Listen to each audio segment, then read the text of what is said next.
markets, headlines, and breaking news 24 hours a day at Bloomberg.com, Bloomberg Television, and the Bloomberg Business app. This is the Bloomberg Business Flash.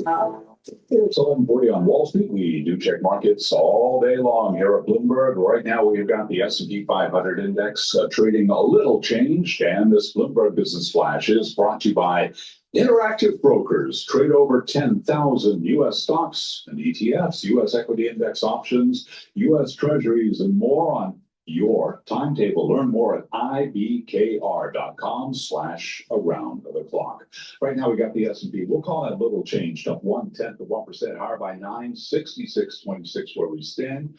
We've got the Dow down 145, drop there of 0.3%, while Nasdaq higher now by 93. The Nasdaq Composite Index up by about 0.4%. The Mag 7 Index. Hello, my name is DrPaulCottrell. This live stream is on November 19th. I will also be reposting on all my channels, YouTube, Brighteon, Bitchute, and Rumble, X, Substack, Patreon, lots of different formats. Also audio on my website, the-studio-reykjavik.com, and on Podomatic and Apple Podcast. Thank you for joining. I greatly appreciate it. All these videos are for free. Please help support the work by donating on my website, the-studio-reykjavik.com. You can donate through Stripe, PayPal, or buy me a coffee. I have great products. I have ebooks, supplements, and course material on immunology and pulmonology. So take a look at those. Let me just briefly talk about just a couple products before we start talking about the news. Quite a bit of news has transpired since my last broadcast. Please also watch Fuse episode 18 with John Hogue. We start talking in detail about some of the problems that are potentially on the horizon for 2026. It's really important that you listen to that broadcast. Please go to my store, the-studio-reykjavik.com, and get the structural nano silver soaps. You can get them in lemongrass, charcoal tea tree,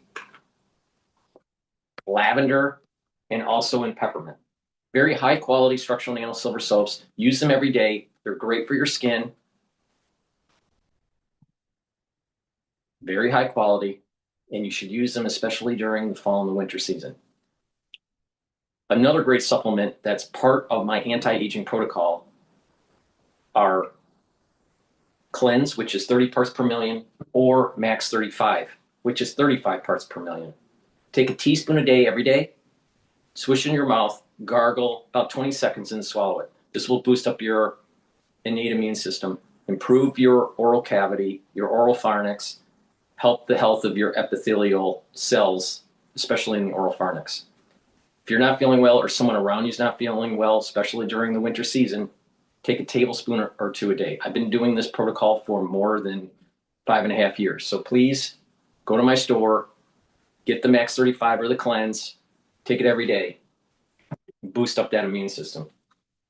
And a great product that I have that is very high quality is ubiquinol. Ubiquinol is the most bioavailable form of CoQ10 that you can take. Most people that take CoQ10, you're not taking the best. I offer the best on my store. And that's not hyperbole. There's nothing better than, in terms of CoQ10, than ubiquinol. Ubiquinol is the most bioavailable form of CoQ10 that you can take. And I've partnered up with the best vendor for ubiquinol. So please go to my store, get the ubiquinol, take it every day. And what this will do is soak up free radicals, help the health of your mitochondria, boost up your energy levels. The cells will perform better, your tissues will perform better, and it will help to protect your neurons. Super important, especially if you're 40 years of age or older. Please go to my store and get the ubiquinol. It's very high quality. And whenever you make an order on my store, make sure you use discount 5. You get $5 off any order. It's all caps, discount 5. All right, let's listen into Bloomberg. Just New York City look, just from an office perspective. Absolutely. So in the trophy category, you're below 5% availability. So low single digits, very, very high performing. Again, you do have that kind of tale of two cities going on where the lower end of the market isn't performing as strongly. but we're seeing very high absorption in the top category, very strong demand being led again, financial services sector, tech sector, which is coming back. And you're having a little bit of an AI boom here in New York City. A lot of companies coming out for the West Coast that want to get into New York City's tech talent, which is bigger than it's ever been. It's great to see that happening here in New York City. That is super interesting. Talk a little bit more about that. What kind of space are they looking for? How quickly are they growing? And where do they want to be situated? Do they want to be in Midtown near banks? Do they want to be downtown where it's always been more of that? And what's the New York name for our tech spirits? Silicon Alley? No. Yeah, maybe. Silicon Alley. I'd say Midtown South and then south of that. They do like to be more downtown for the most part. Not Midtown then, really. Although AI is a little bit of everywhere because it's also, very much where we are right now, right? Because it's even in this building, you guys have an AI division and the talent here is going to be in your building as well. So it really is everywhere. But in terms of how quickly it's growing, I'll talk about San Francisco first, then we'll mimic how it's here as well. It's pretty incredible. It's growing as quickly as I've ever seen it in my 20-year career. There's several companies in San Francisco that started less than 5 years ago that are already looking for over 100,000 square feet. I think there's 7 as of the last count, but the number's changing so quickly it's hard to keep track of.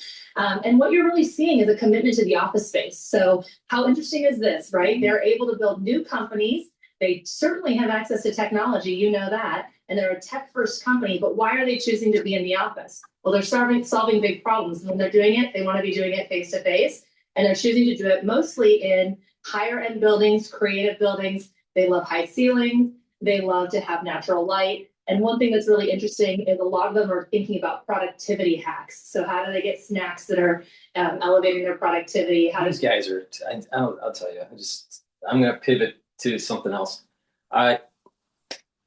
Right now, the market is trading at 6,632. I still have a target of year end of 6,850 to about 6,950. I've lowered it a little bit. It was at between 6,800 to about 7,000. There has been a sell-off. It coincides with the sell-off with Bitcoin. I'm not saying it's causal, but it coincides. It's associative, or correlated, but it's not causal. All right. There was a big Bitcoin drop on Friday, and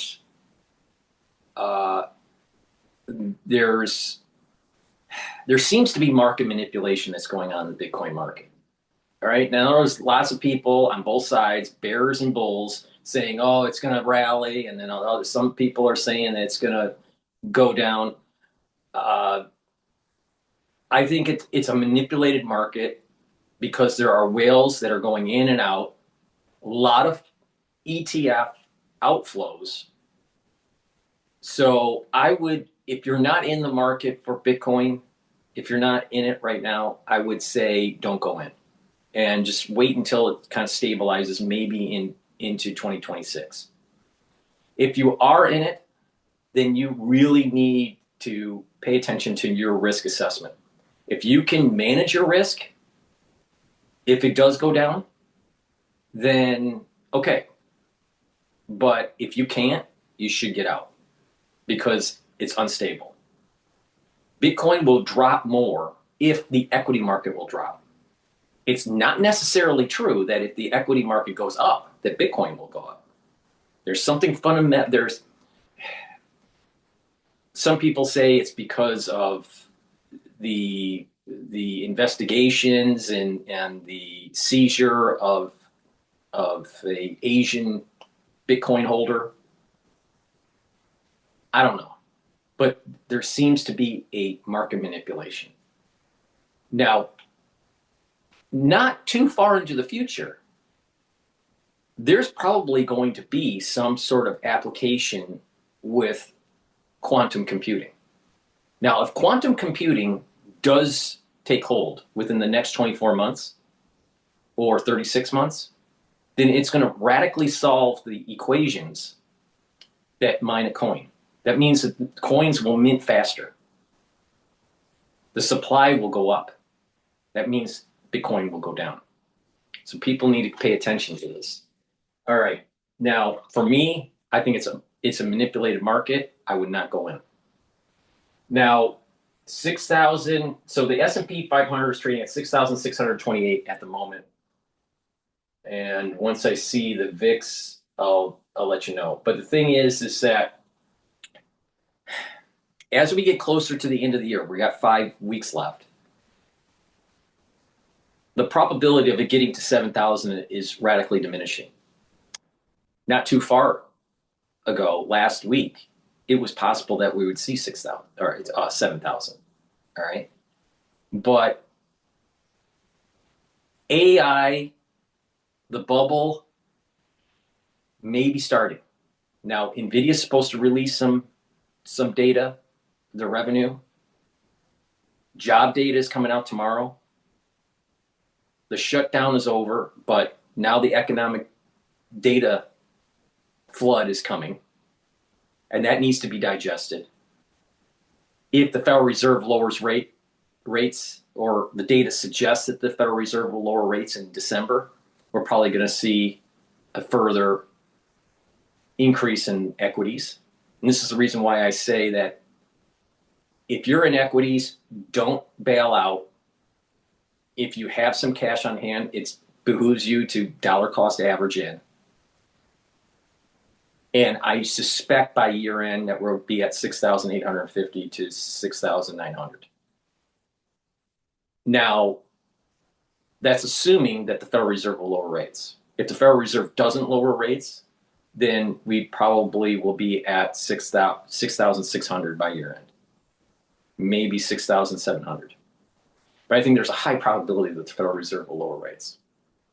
The job market isn't that stable, it seems, but we're going to be getting data.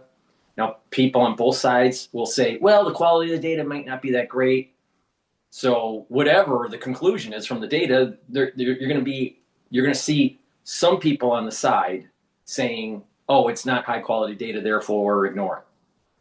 But I think that there's a softening of the market. You start hearing news about people getting laid off in high tech. There seems to be a little bit of a slowdown in AI investment. I personally think that multiples of 28 for PE for NVIDIA is too high.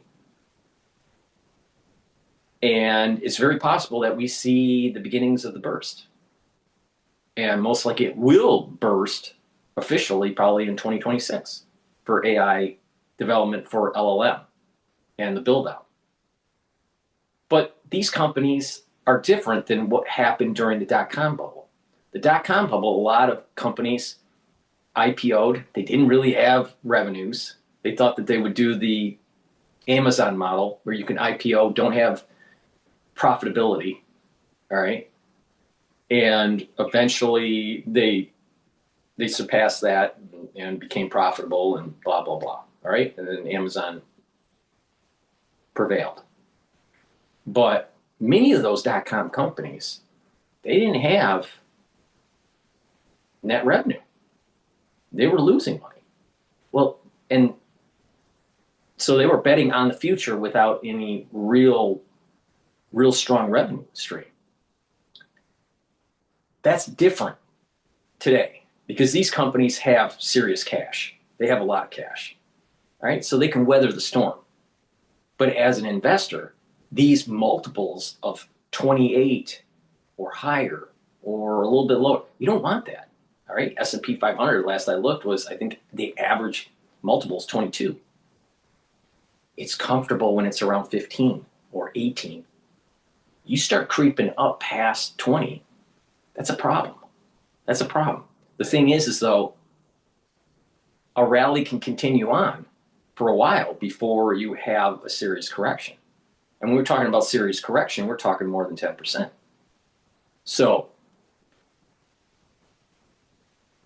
I'm concerned about 2026, but we have to see what happens with the economic data, what the Federal Reserve will do. But I would not be, at this moment in time, I'm not that positive with equities in 2026. But we have to see what happens with that transition between Q4 and Q1. between 2026 and that transition to 2020. I'm sorry, the transition from 2025 to 2026. So that's really important to pay attention to. But it's problematic. The 6,630, this is waiting on the Federal Reserve to make their move in December and what's going to be happening in the economic data. Now, anecdotally, I think that the job market is weakening. You have about more than 9% unemployment rate just with new college grads that have skills. I'm not talking about the new college grads that are just humanities. So that's a problem. That's a big problem.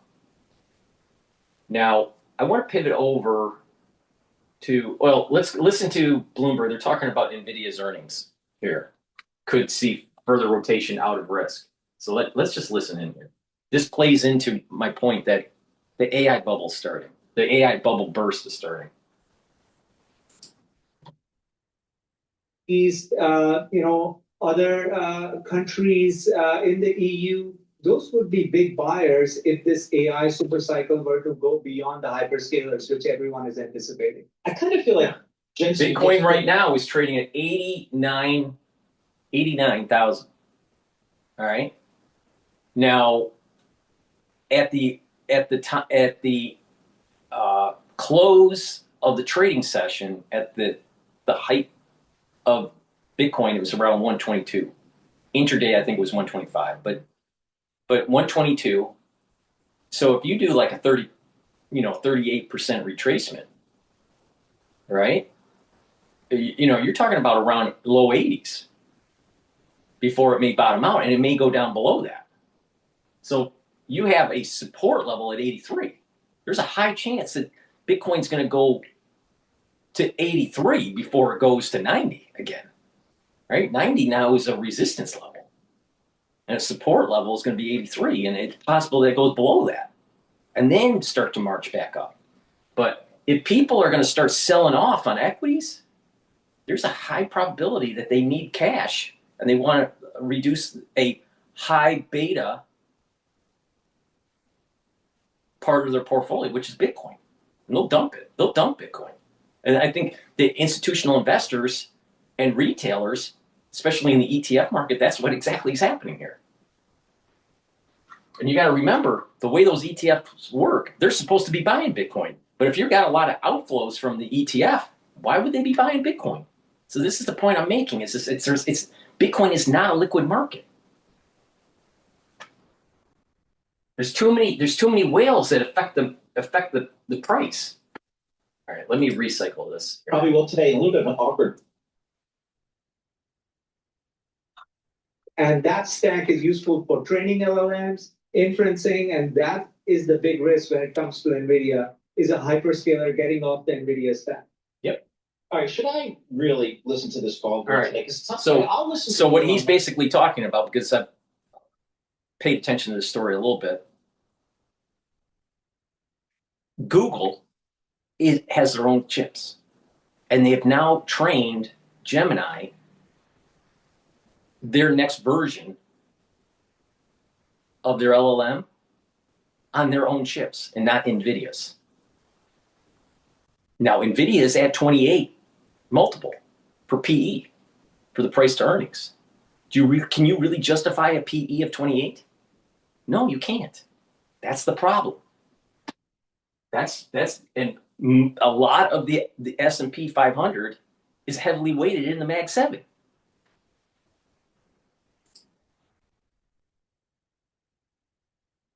I have no interest in Tesla, but just to see what Elon's going to say. Do I listen to the NVIDIA call today, or can I just stick with my Nick's highlights? No, I think, you gotta I listen. think it definitely has a lot of repercussions in terms of, the build out, the power constraints, because NVIDIA is at the center of seeing it all in terms of how it's playing out, whether it's the fate of neoclouds or just what the hyperscalers are doing. And I bet you people are still lining up to NVIDIA to get an allocation of their Blackwell GPUs, because that's what NVIDIA has been able to deliver, constant improvement in the next generation of their chips. All right, very good. I think I'll pop it in there, pop the earpiece in, we'll see how it goes. 5 o'clock tonight, Eastern time, is the conference call report numbers.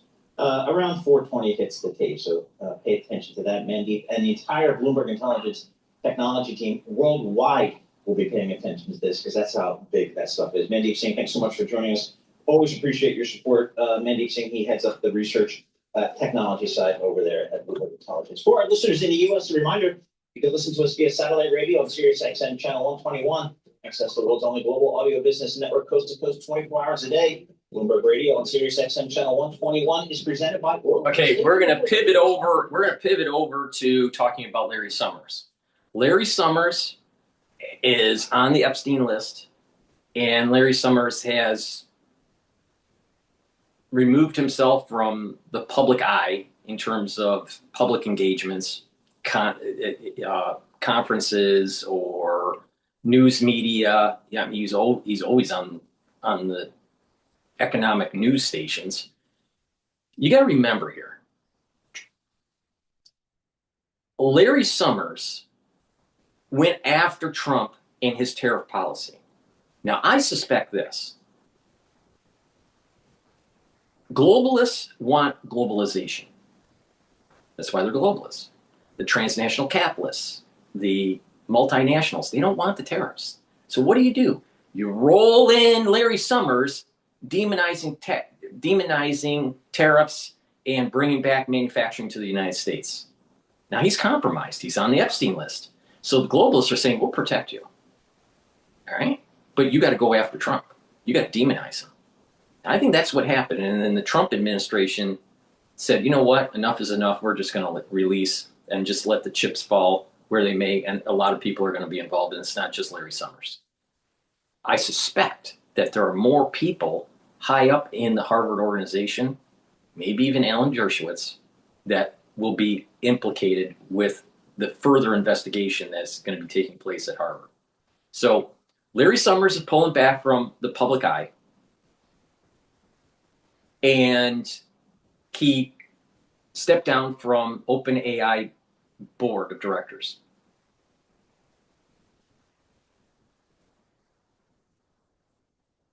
Harvard is doing an additional investigation on university affiliates that may be tied to Larry Summers and Epstein. All right, so there's probably more to come out on this. Now, a lot of people in the ones that hate Trump, you know, they go, well, Trump's on the list too, and just because you're on the list doesn't mean you're implicated. But the thing is that there was a lot of conversation going back and forth between Larry Summers and Epstein post the charge of Epstein. And this is after Larry Summers was president of Harvard. In addition, Larry Summers is implicated with some sort of an affair with a Ph.D.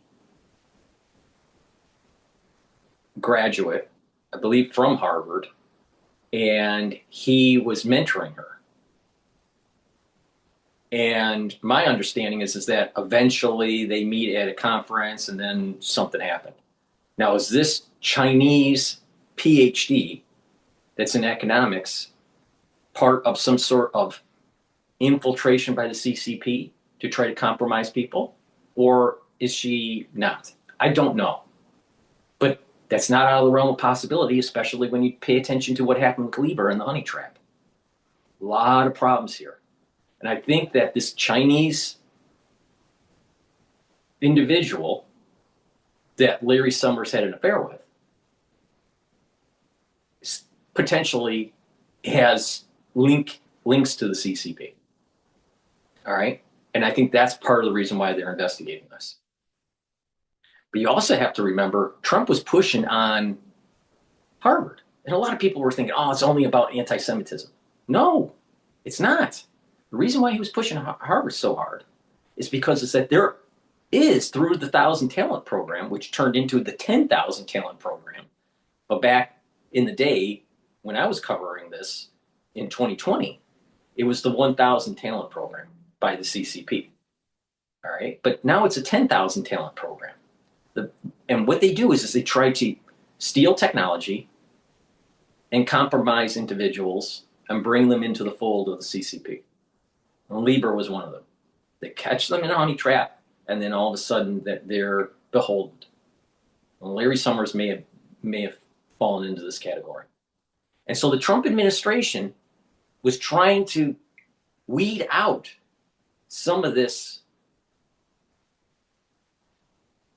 infiltration by the CCP. That's a big element on why the Trump administration went after Harvard.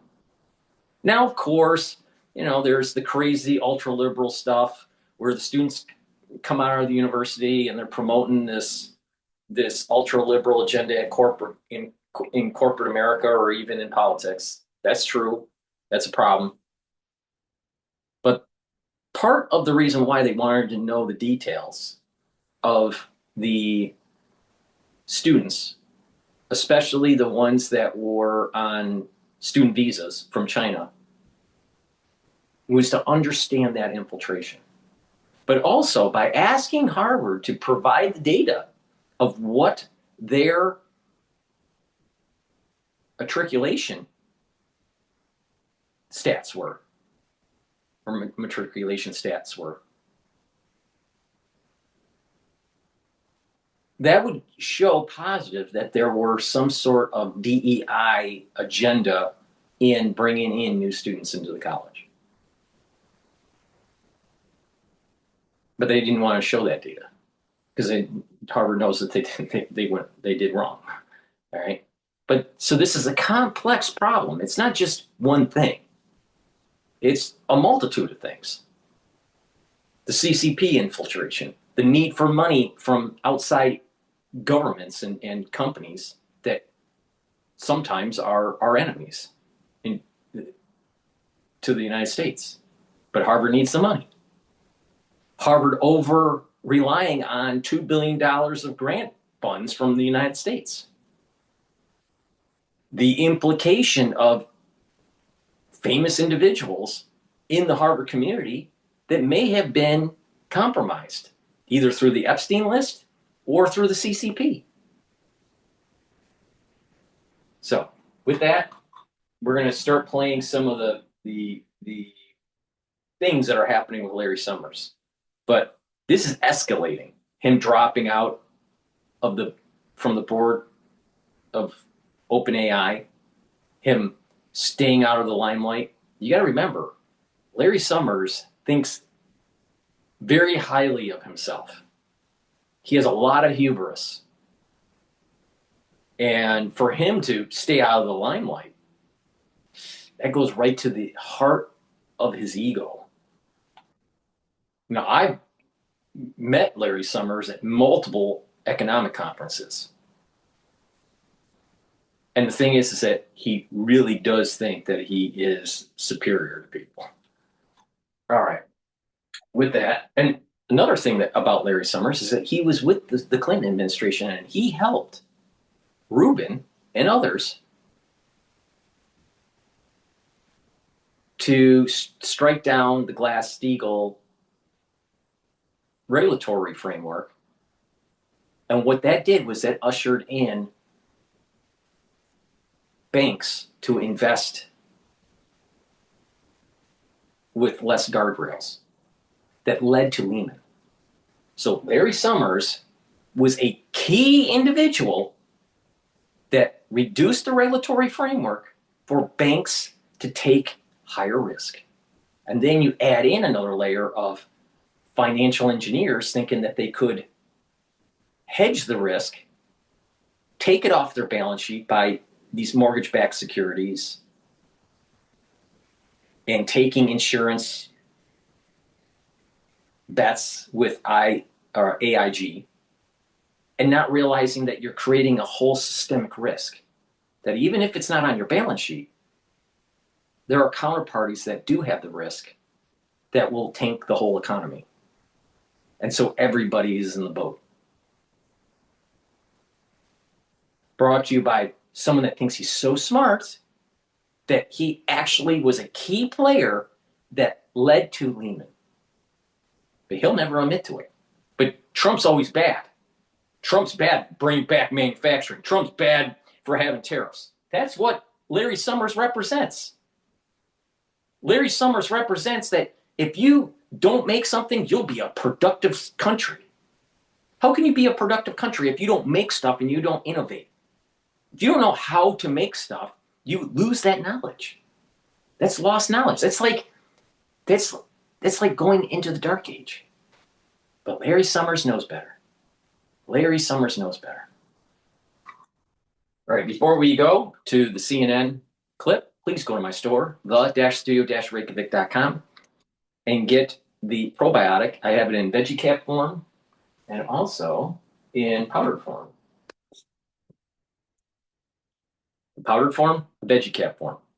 Taking a probiotic is super important. It helps with your gut biome, allows you to absorb your nutrients properly. It'll help with your metabolism, improve your immune system, improve your sleep. And when you have better sleep, you're going to be able to detoxify your central nervous system and consolidate memory and be well rested. You'll be slowing down the aging process. Good health starts at the gut. It's really important to take a good probiotic. I have very high quality probiotics on my store. Please go to my store, the-studio-reykjavik.com, and get the veggie cap version or the powdered version. I take the powdered version because I take a lot of different powders for my lunch. And another great supplement stack to take for the winter season, magnesium and zinc boosts up that immune system and helps with brain function. You should be taking magnesium and zinc every day to slow down the aging process, but especially for the winter season. And vitamin C and magnesium helps with your skin, boosts up the immune system, and helps with brain function. You can stack these together to get the max benefit. Magnesium also improves the efficacy of vitamin D3. You will be able to get more out of the vitamin D3 that you take when taking the magnesium in these supplements. Drink it with filtered water, take it every day, especially during the winter season. And by the way, you're getting to the end of the year. Get healthy. Make a New Year's resolution saying, hey, you're going to slow down the aging process, boost up that immune system, start doing some weight training and do a little bit of cardio, do some stretching and balancing exercises, eat properly, drink filtered water, stay away from sugary foods and processed foods. Get healthy, because when you're healthy, your medical bills later in life will go down, not up. Please go to my store. Use discount 5, you get $5 off, and don't be a Larry Summers, because Larry Summers is a know-it-all.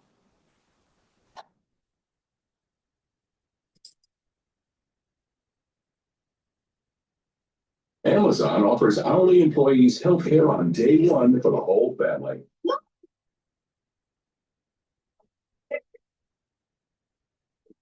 Tonight, Democratic Senator Elizabeth Warren, a former Harvard professor herself, is calling on the school to cut ties with the former university president and current faculty member, Larry Summers. That's because Senator Warren says that Summers cannot be trusted, that's her quote, after new details emerged regarding Larry Summers can't be trusted, one, because he did the deregulation that led to Lehman under the Clinton administration through Glass-Steagall, the repeal of it. Secondly, he's a never-Trumper trying to demonize bringing back manufacturing, which is that how could he be an economist and think that if you don't have a robust manufacturing, that you're going to be a strong society? What? All strong societies have strong manufacturing. This idea that you can just rape and pillage the manufacturing base and that the society over a long duration of multiple decades is going to be prosperous is BS. I don't know where he got his degree from. Oh, what? It was Harvard. So he's crazy. Strong manufacturing leads to military prowess and knowledge, institutional knowledge of that discipline that leads to innovation. This guy's, we're just going to lower the costs overseas and bring it and import it. So the paper pushers make more money, but the people that actually know how to do stuff, they don't make money. They lost their job. Oh, guess what? If you pay attention to actually neurological brain function, if you learn through the typical academics, mathematics, history, right? Or, English, whatever, and you're reading, right? But not doing. You're only doing half of the cognitive function that your brain is designed for. Because we have been developed over millennia to think and also to do. Not just to do. If you look at people that just do and they don't learn anything, they haven't fully developed their brain. But if you look at people that just learn but don't do, they haven't fully developed their brain either. It's when you put these two together, which is a major Greek philosophy. If you pay attention to Greek philosophy, they're saying you need to have the combination of mind and body. So to have proper, in the contemporary context, to have proper brain function, you have to have the kinematics. You look at someone that knows piano, but also has learned about history, they're a well-rounded person. If someone's just playing piano and they don't know anything else and they're just an idiot savant for piano, yeah, they're a genius for piano, but they haven't fully developed their brain. If someone just knows history or just mathematics and hasn't learned something like playing the piano, having that kinematics, you're not fully developing the brain. Now, why is that? Well, you have certain areas of the brain, these Broca areas, that are focused on cognition, cognitive activities. But you also have huge areas of the brain that are tied to coordination of your muscles. And your brain needs both. So this ideal, the Greek ideal of mind and body, sports and intellectual pursuits, building things and learning other subject matters, is a more well-rounded person. But what we have today in society, and Larry Summers is part of the problem, is you have a bunch of fat asses that don't move around, that have a lot to say about their particular domain, but they don't have fully developed their brain because they don't do. A well-rounded person does and learns. And so that is a microcosm or a building block of a society. At the societal level, you have to have a society that is thinking and doing, learning and designing and manufacturing. You got to do and learn, not just to do and not just to learn. China is just doing, not learning. If they were learning, they would be coming out with really innovative products. Their creativity is on the lower scale. Now, because we have a free society, we're more creative. But the problem is that we've had people like Larry Summers that's gutted our manufacturing. So at the societal level, we haven't mixed and coupled the idea of body and mind. All right, with that, let's go back to Larry Summers. Oh, one more thing. Elizabeth Warren is complaining about Larry Summers. He must step down. He's compromised. Blah, blah, blah, blah, blah. Well, wait a minute, Pocahontas. You only elevated in academia because you lied. Wait a minute. Elizabeth Warren's a multimillionaire. Multimillionaire. Do you think she made those millions by not having insider information when she's a senator?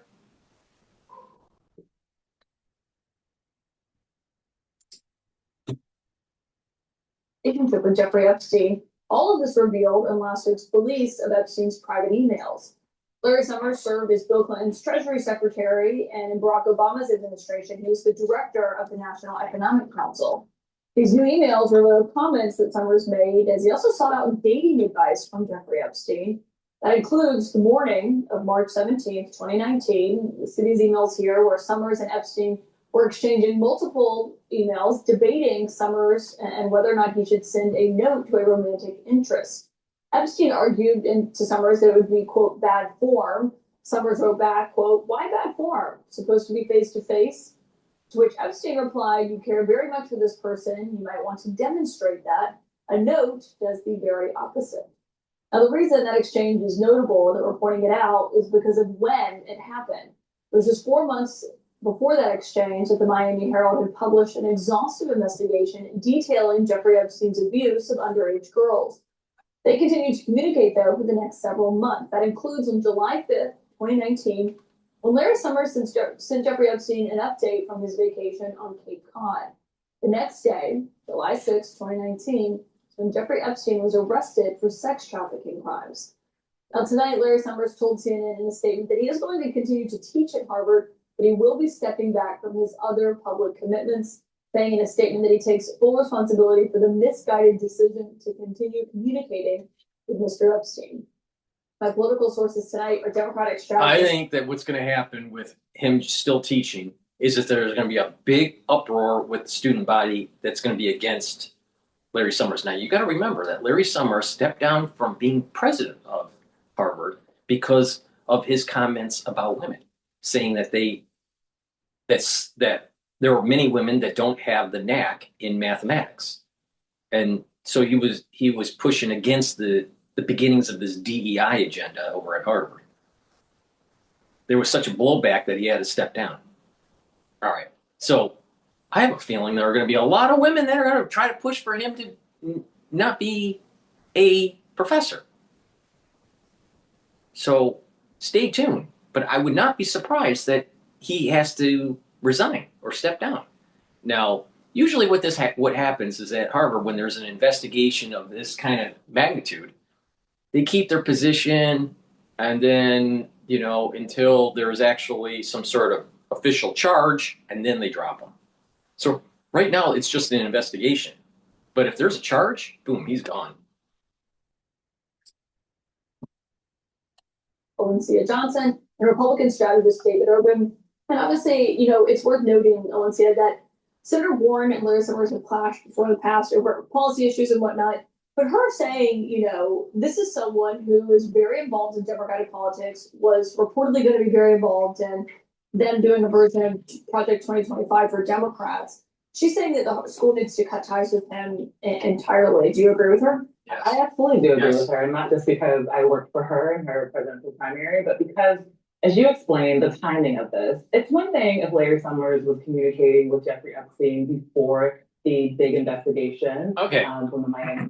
This is the reason why you come to my channel, because you get really important information. All right. So I've been talking to Miss Taiwan about this particular subject about Larry Summers. All right. So she's just texted me. All right. So it's 12:24. She texted me at 12:11. All right. The Chinese woman that he had the affair with, this is what she states. The Chinese woman is a communist top spy with deep ties to the CCP, top background. She holds several business titles in Asia, as well as a tenured professor in a professorship in the UK. Japan, China conflict drove Asian markets down. So she's also talking about what was going on with the financial markets, which is unrelated to Larry. All right. So I asked her what about the proof about the CCP? Her father is the deputy treasurer. You got to remember, no one in China gets to a high position unless you're a CCP party member. They should investigate her. Rumor is, maybe I don't know if she's deviating. All right, now this is tied to Bitcoin. Rumor is true. TSMC is investigating the executive who retired and went to Intel with nano secrets. So it must be some sort of nanotechnology secrets. but Intel refused to comment. So something is also happening with TSMC. But the bottom line here with Larry is that he's compromised. And it looks like he fell for a honey trap here.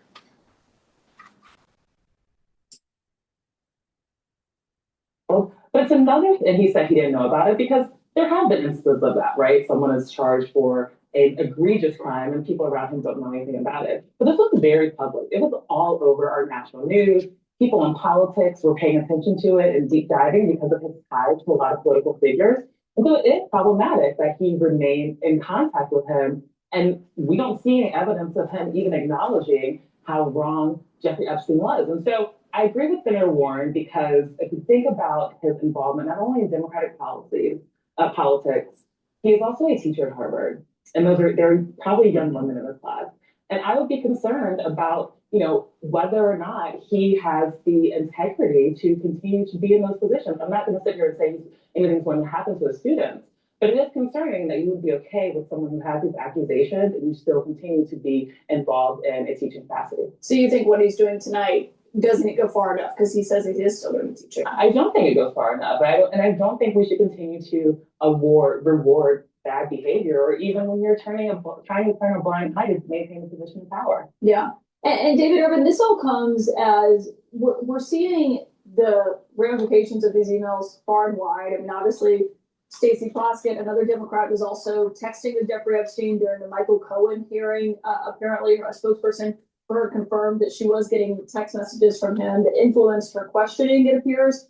But David, this is also coming as for Republicans, for your party, there is a huge breakup underway between Donald Trump and Marjorie Taylor Greene. In part, she's criticized how they've handled the Jeffrey Epstein saga and this entire back and forth over the discharge petition. She was one of those 4 votes that came out initially and voted for this.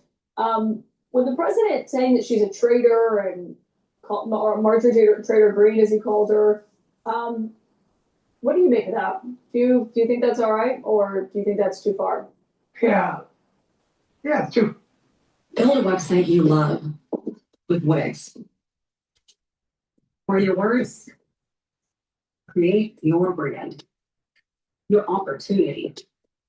Yeah, it's too far of me. So let me just say this. I don't think I've ever said these words before. I agree with Senator Warren, right? Like I agree with Senator Warren and Alethea. I think that Larry Summers has to go. That not only was his judgment very bad there, but this was a young woman who was a mentee. He was texting or emailing back and forth with Epstein about, and moreover, her father was a member of the Chinese Communist Party, so most likely he was getting played as an asset during this whole thing. So it's only the tip of the iceberg with the Larry Summers issue. Yeah, look, Marjorie Taylor Greene, like her, don't like her, love her, hate her. She campaigned for Donald Trump when very few people were. She was out there burning and churning when, after January 6th, and Donald Trump was a lonely soldier. She was a foot soldier in the Trump war, fighting for him every step and every way. So I think it's a little harsh for him to say what he did about her. Look, I don't necessarily agree with her all the time on this vote. I think, bad news doesn't get better with age. If I were the White House, I'd have released it a long, long time ago and moved on quickly to something different. It's a bad PR move. It seems to me. I'm not quite sure David, who or what they're trying to protect, but it's never getting better. Well, that's what I mean. I was talking to people who are allies of Trump's and White House officials who were saying they kind of did this to themselves because they could have just come out and supported this from the beginning instead of. I mean, they brought Lauren Boebert into this Situation Room to try to get her to change her mind last week. So it's not like they really get a lot of credit for this passing. I mean, it passed despite their efforts, not because of them. Yeah, listen, I consider myself a huge supporter of the president's. I can tell you in 2016, when I signed up to support Donald Trump, you could fit everybody in a room, in a tiny room that was supporting Donald Trump. And so I just think this was mishandled from the get-go. I'm not quite sure why. Just get the information out. People campaigned on it. The president campaigned on it. Others did as well. The president and Republicans feel that they were, that for too long the mighty and powerful have been protected in this country, and this president campaigned on making sure there was equal and fair justice for everybody, the rich as well as the poor. And this feels a little counter to that. It feels like that someone's being protected that might not be worthy of that protection, as you see in these Larry Summer emails. Yeah, and Valencia, I mean, just seeing this, Mike Johnson was asked about this, the calling her a traitor. It is something that was unfathomable. I mean, after January 6th, there were very few Republicans who still vocally supported the president publicly.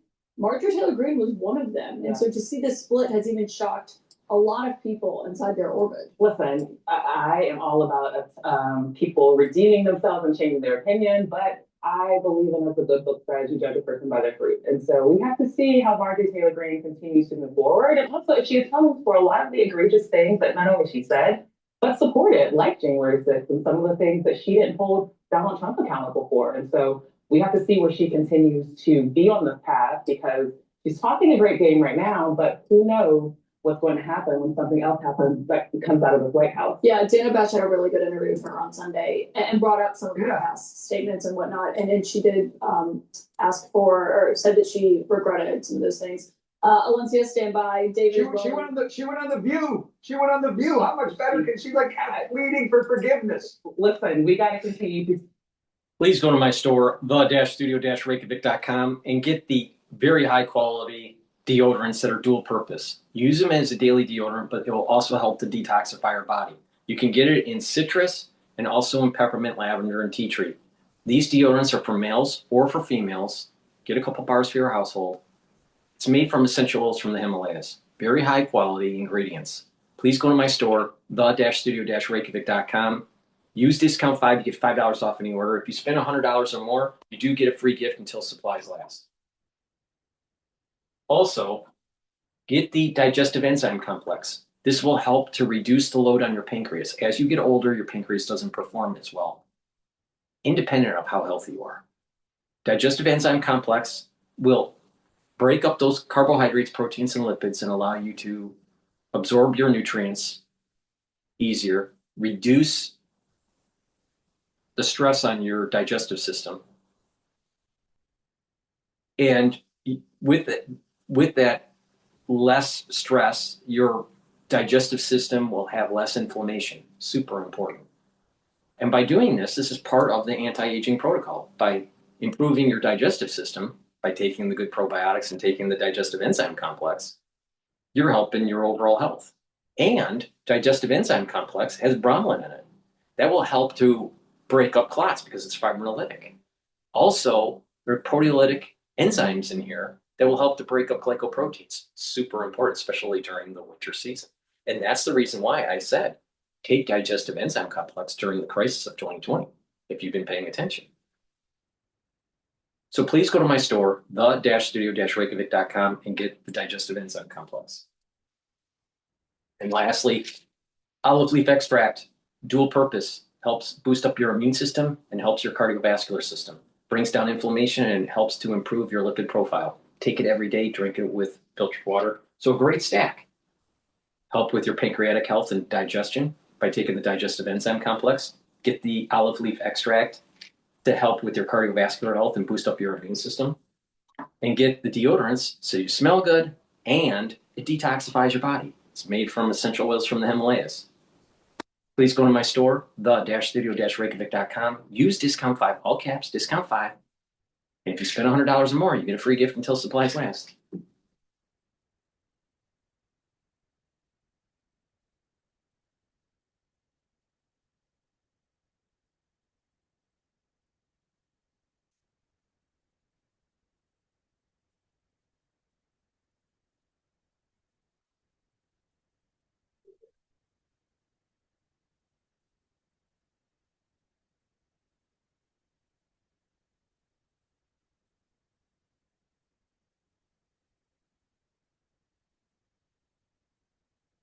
Former president of Harvard and Treasury Secretary under Bill Clinton is stepping back from his public commitments after emails released by the House revealed he maintained a warm correspondence with Jeffrey Epstein as recently as 2019, more than a decade after Epstein pleaded guilty to charges related to soliciting a minor for prostitution.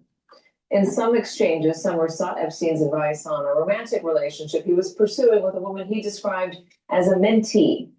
And other messages, Summers weighed in on women's intelligence, the same subject that led to his resignation as Harvard president, and criticized the punishment of men who hit on women in the workplace. Summers is just one of the many individuals from elite circles revealed to be one of Epstein's confidants. Joining us now, now senior legal reporter Lisa Rubin, former U.S. attorney, and now legal analyst Joyce Vance, senior investigative reporter at Bloomberg Jason Leopold, and USA Today domestic security correspondent Josh Myers. So, Josh, you really looked into the emails and got a sense of who was saying what the relationships were like. What did you come away?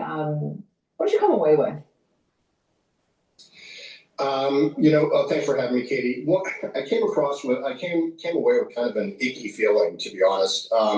When you see all these people sort of asking Jeffrey Epstein for advice, romantic advice, financial advice, political advice, and this is years and years after his problems in Florida, where he was arrested, charged, and convicted in a sex trafficking case. And you have Larry Summers, who was the former Treasury Secretary and the former president of Harvard, asking him for dating advice, talking about a woman who is his mentee, as you mentioned, and what to do about them. Another guy who was a department store scion of a department store was actually asking him for advice. And both of these men, by the way, were asking for advice about women they were dating that were not their wives at the time. So I'm not sure why they were going to Epstein for that.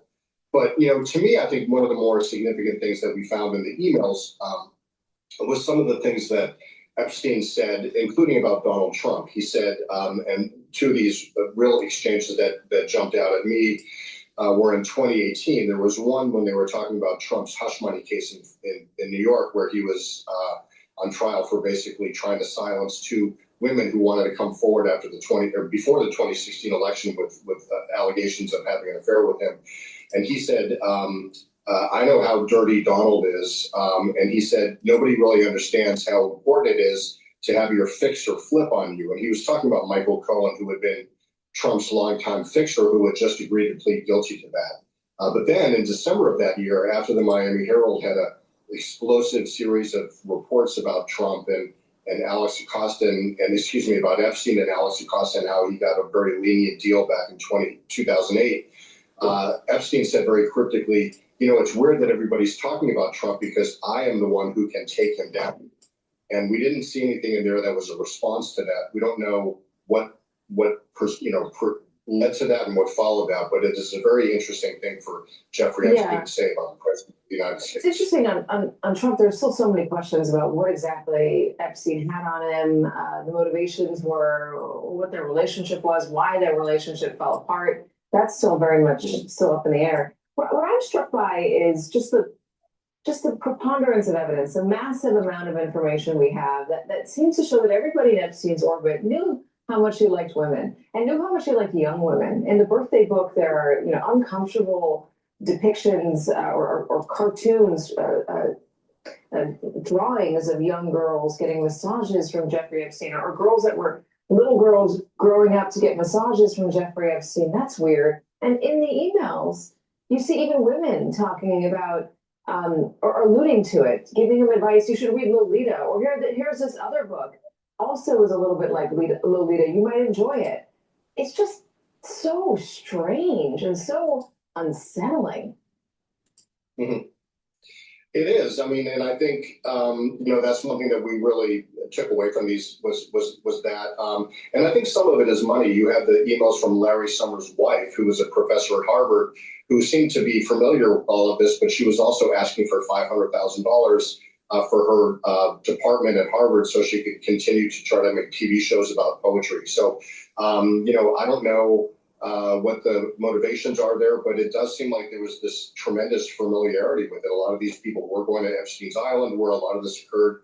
And one of the emails that Epstein sent himself, he goes into like a long sort of soliloquy about all the things that were happening at the island and in his house in Manhattan and in Florida, and all the people that were around him that knew about it. So, it all really makes me wonder what is in the files that the Justice Department is withholding, and why Trump is fighting so hard to keep them away. It raises a lot of questions. Let's talk about the Justice Department and the files. Jason, I cited your reporting yesterday, I cited it again today. This is about redactions. What did you find? Thanks, Katie. So this was during reporting I had been pursuing earlier this year. And basically when the Justice Department, Pam Bondi and Kash Patel said that they would start reviewing these files, there was a team of about 1,000 FBI agents and personnel, including, importantly, FBI personnel from the Freedom of Information Act office, the Information and Dissemination section at FBI. And as they all, brought everyone together to start reviewing what made up the Epstein files, and we know now from the Justice Department that they amassed about 300 gigabytes of documents and videos and audio recordings. What I found out from through my reporting with speaking of sources was that Trump's name and the names of other prominent public figures were redacted. And they redacted it at the time. This was prior to the announcement in July that these records would not be released. The Epstein files would not be released after the Justice Department and FBI released a joint statement. And the reason was they redacted for privacy reasons because these, this information or the names of people were found in files that were considered law enforcement records. And they were, no one was charged. So it was, in a sense, protecting individuals from embarrassment. There's a long history about that as it relates to just the Freedom of Information Act when you get documents. But here in this case, obviously, it's, now the President of the United States, the argument was, or the argument is, that at the time that the FBI collected these records, Donald Trump was a private citizen. So that is, what I found during the course of my reporting. I think what will be interesting is if, in fact, these documents, these Epstein files are released, will they continue to be, those redactions, will they continue to be in place? I mean, one thing to note is that we already know that there was an FBI team of agents from New York and Washington and other personnel who have already reviewed these records. I mean, they spent months reviewing these records, sleeping on desks, pulling all-nighters. Do you think that with 2 attempted assassinations, all the lawfare, the 2 impeachments that took place with Trump, the whole deep state going after him, don't you think that they would have released this already if there was anything there? So this is just mainstream media trying to muddy the waters, trying to implicate Trump. Now, maybe Trump's in it, maybe he's not. I don't really care. I really don't care. What I care about is bringing back manufacturing to the United States because we have war prowess against the CCP, and it'll help to improve our economic clustering. That's more important. I really don't care about the Epstein files. And everyone's so focused on that. Just like so many people are focused on Charlie Kirk or Nick Fuentes.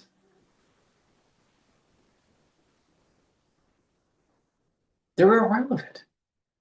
The Federal Reserve lowering interest rates is going to be more important for your life and what's happening with the economy, with the S&P 500 trading at almost 6,600 right now. That's more important than Charlie Kirk, Epstein, Larry Summers, Nick Fuentes, all of them put together. But you love the bread and circus. The bread and circus, super important.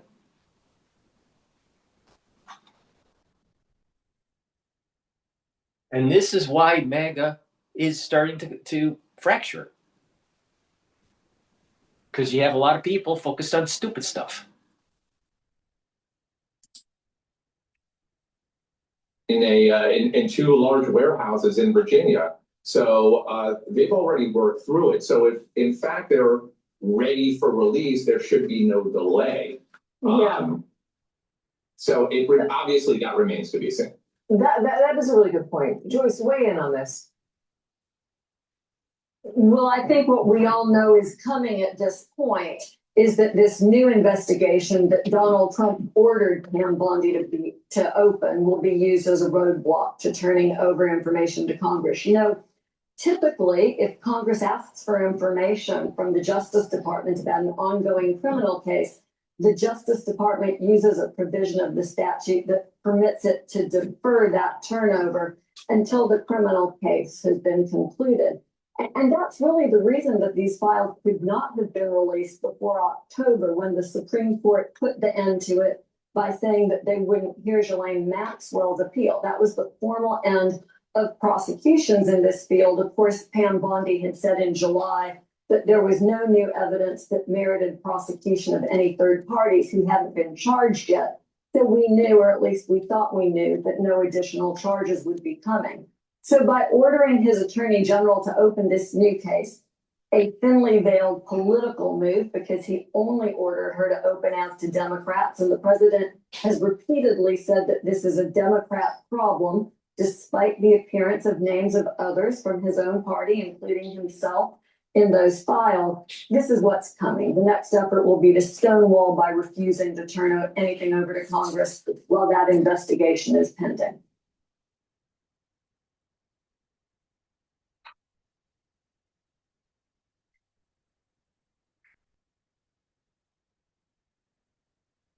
All right. Now let's go to another video. This is Boston 10.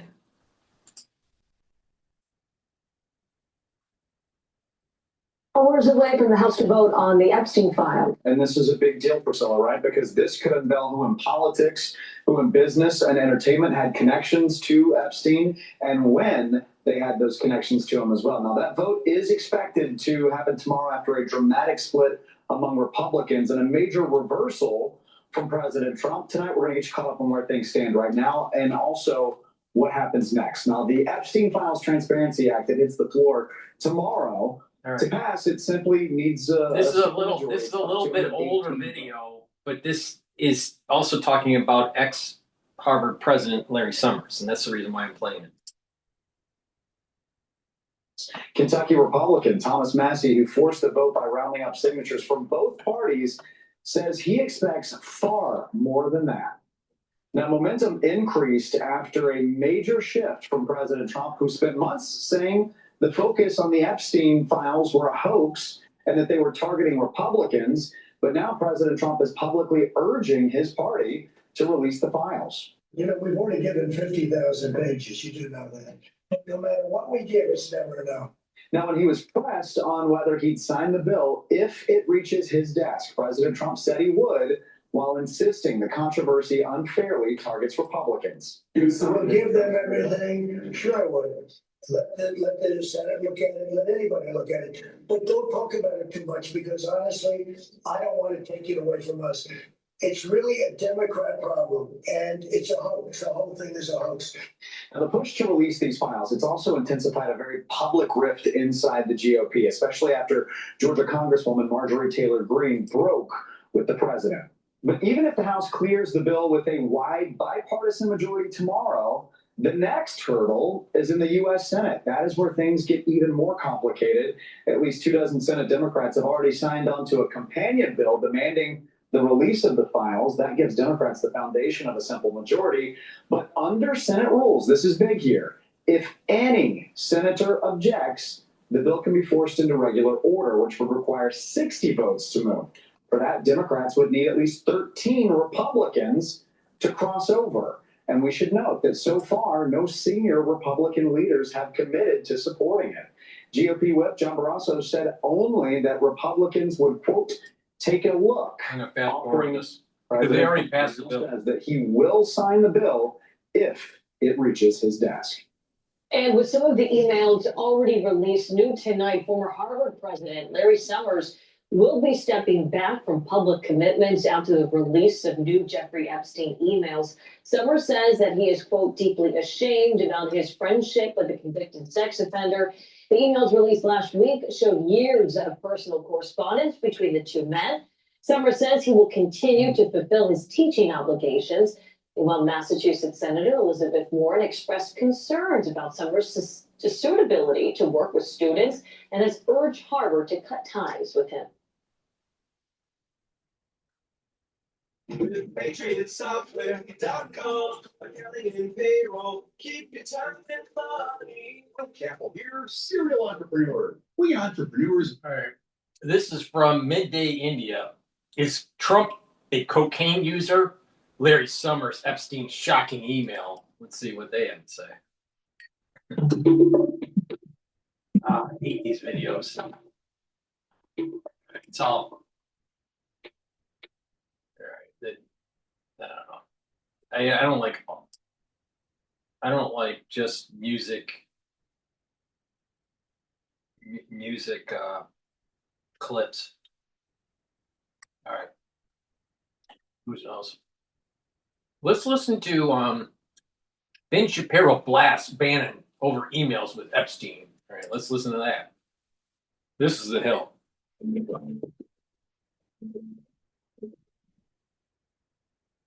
of the media attention on the Epstein files has been on the instances where President Trump is mentioned. But the files also seem to confirm that Epstein had a working relationship with Trump's former advisor, Steve Bannon. A report from The Guardian says that the two gave advice to each other in 2018, with Bannon helping Epstein protect his reputation and Epstein offering guidance on how to spread Bannon's political messaging in the wake of his resignation from his role in the White House. The article reads, quote, in all of Epstein's messages, the identity of his correspondent is redacted, but Bannon's identity in the thread cited in this reporting is clear from contextual clues, including his documented activities at the time, details of his business and media pursuits, and other disclosures. One message in particular caught the attention of social media. It comes from June of 2019, just before Epstein was arrested. He allegedly texted Bannon, writing, quote, now you can understand why Trump wakes up in the middle of the night sweating when he hears you and I are friends. Here was Ben Shapiro reacting to the messages on his show yesterday. We are talking about 10 years after it was obvious to everyone that Jeffrey Epstein was, in fact, a pedophile. I am not a fan of Ben Shapiro. All right? I find him condescending, and in a way, he's very similar to Jordan Peterson. There is an element of materialism with him that I don't like. All right? Supposedly that they're the intellectuals of our time period. Really? Really? Again, they have good mind and body, good mind. You have to mix the mind and body. You got to do and you got to learn. You got to use your cognitive skills. All talk, no action.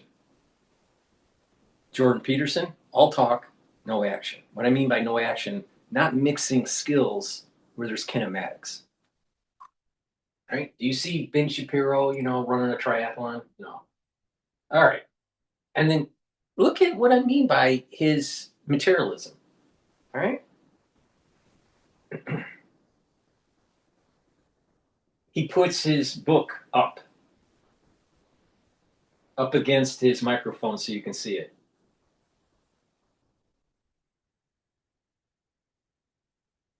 I think it says Ben Shapiro, Lions and Scavengers, the true story of America. All right? Trying to sell a book, materialism. Well, I'm trying to sell supplements, but if you follow my protocol, you're actually going to slow down the aging process. And this is something that I do. But I don't have copies of my ebooks, behind me saying, go buy my ebooks. If you want to, great. If you don't, that's okay too. But there's a materialism with Ben Shapiro. That's a problem. It's all about marketing. It's all about what's the hottest trend on X, and we're going to talk about it so we get eyeballs, so we have higher ad revenue. That's what most podcasts are these days. Instead of how are you going to navigate through the sell-off that's taking place on the equity market?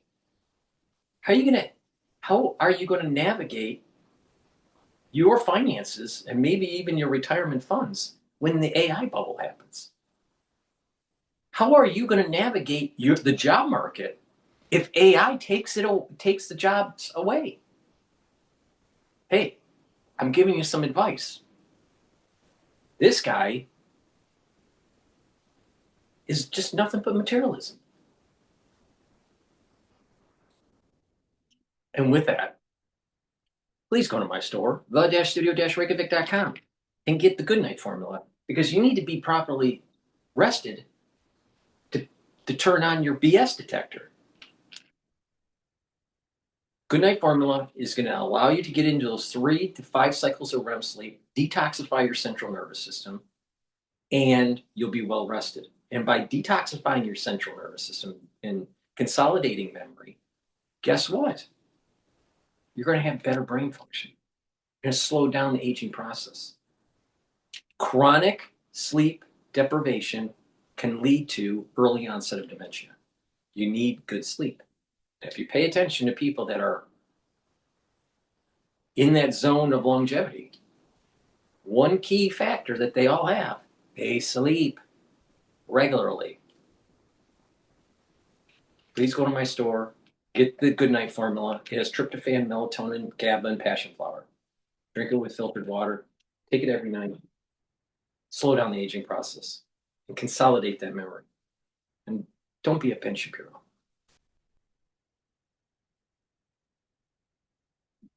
Back to the news. That 10 years after that, he was acting not just as a sort of friend, but as a confidant and as a PR advisor, which says something about somebody. If you're acting as a confidant and PR advisor to a convicted sex offender like Jeffrey Epstein, who is well known to be into underage girls. See? It looks like he's trying to wedge MAGA. Wait a minute, there seems to be a fracturing. There's some fracturing of the MAGA movement with Nick and maybe Tucker on one side and another, Candace Owens on a different side, but she seems to change camps depending on the day of the month. You got on the other side Ben Shapiro, and then all of a sudden you have this new fracture between Ben Shapiro and Stephen Bannon. Stephen Bannon reminds me of the body and mind that I was describing. He has intellectualized the movement of national progressives. And not only that, he served his country. All right? And serving your country is through, you have to, he served in the Navy, there's a physicality to it. Body and mind. I don't see body and mind with Ben Shapiro. Ben Shapiro is mind, not body. So he's not fully developed. His mind isn't fully developed. Because to fully develop the mind, you have to have mind and body.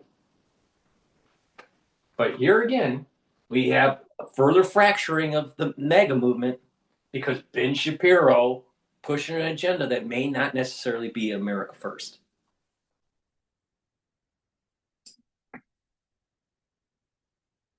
If that is, I don't know what that says about you or why you should have any level of authority in any future Republican Party.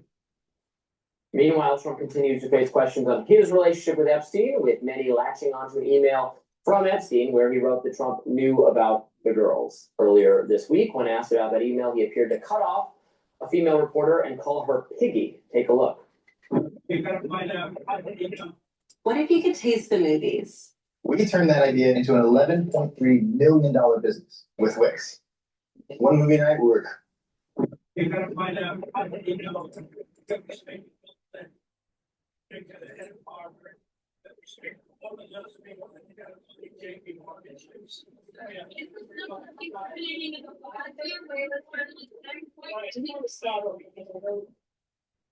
The identity of the reporter Trump was talking to is unknown, but CBS's Jennifer Jacobs said she is a Bloomberg reporter. Some of Trump supporters argue that he was actually calling reporters by her name, Peggy.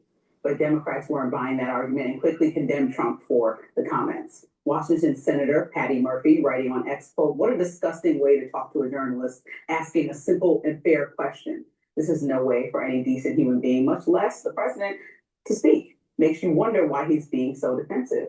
All comes as the House and Senate both passed a bill on Tuesday requiring the Justice Department to release its files on Epstein. The bill now awaits President Trump's signature. The Bannon stuff is very interesting and a little bit surprising to me because Bannon has been pretty in favor of releasing the files, and that on his show, War Room, he has very much platformed the get to the bottom of Epstein kind of stuff. If I was him, I would not want those emails to come out because they, to Ben Shapiro's point, again, these are not emails from before it's widely known that he was a sexual predator. This is 10 years after that. He went to prison for sexual abuse of underage girls, and you're not just like a friendly, but a advising kind of role. That is very, very, very bad judgment. And I wonder if it's going to reflect any changing consensus on Steve Bannon, because Bannon is a divisive but somewhat popular figure in MAGA circles. He has maintained, I don't know how much influence he has over Trump specifically. He always Bannon, I don't know what's going on with Bannon and the Epstein files and blah, blah, blah. But if you listen to Bannon, Bannon is a smart guy. Now, he's bombastic. He's, war type. He's like a Roman soldier or a Roman general, right? He's like, he's action. He's about action. Ben Shapiro, he's a wussy. He's a wussy. Because he didn't develop both sides of his brain.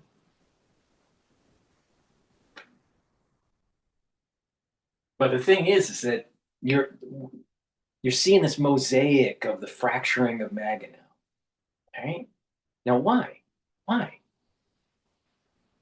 Like I said, on September 11th of 2026, there's going to be a curse that is coming down on this earth because people could not get along. The curse started years ago, over 10 years ago, with the Jewish Orthodox community. And then eventually diffused into secular Judaism. And now the curse is coming to all people of the world because people couldn't get along.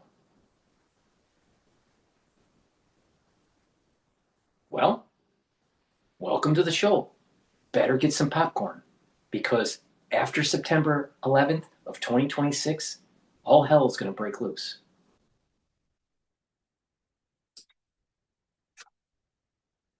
Act as if he has a lot of influence on Trump, whereas I think Trump seems to keep him at arm's length. But he hosts a very popular show, is well liked by the MAGA base, is good at, I think, identifying and promoting talent on the right in terms of media personalities. I don't know. This is pretty bad. Yeah, I think Ben Shapiro said it spot on. I mean, this is disgusting, disturbing. When you think about the relationship, it's not even just like, okay, this person did something egregious, I'm not going to completely cut them off. It's like, oh, I'm going to lean into how to help you maintain your better image and come on the other side of this. Like, Larry Summers is the same way. He should leave Harvard. I say that. I'm equal opportunity if somebody does something that I think is disgusting and carries on a relationship with a pedophile. Certainly, you're not going to get any pushback from me. I think people are asking questions because, like you said, Bannon was, even though maybe less now in the second term but in the first term, extremely tight-knit with President Trump. And so this is the company he was keeping, prior to that. It's kind of like you're just wondering what conversations is he having? None at all about his relationship with President Trump and with Epstein, even though Epstein is noting, here's why the president's losing sleep at night because of our relationship, meaning that he might think that President U.S. plans to buy and own as many as 10 nuclear reactors. Wait a minute. Are we starting to become a centralized economy? What? Why?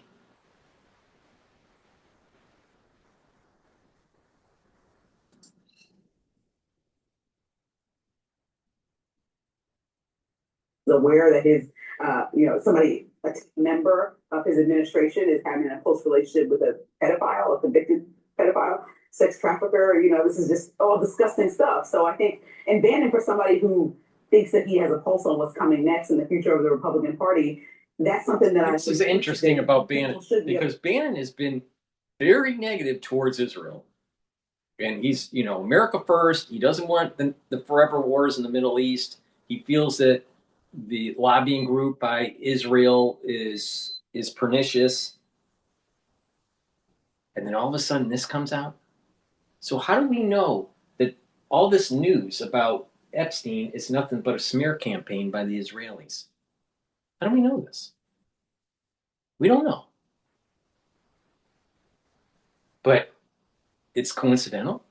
I thought Stephen Bannon says there's no coincidences.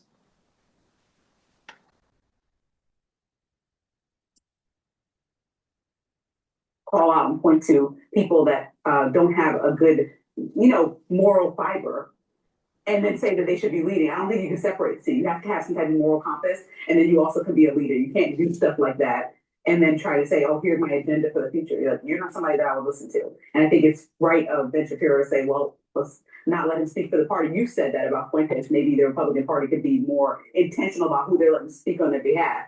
Bannon feels that he is largely speaking on behalf of Republicans. So I think people should raise an eyebrow as he continues to speak, especially as these files get released. We might find out a whole lot more. That was damning with only 30,000 pages. Apparently there's a ton And more, we may so find out that, really bad. and maybe we'll find out that this is just a straw man. Maybe.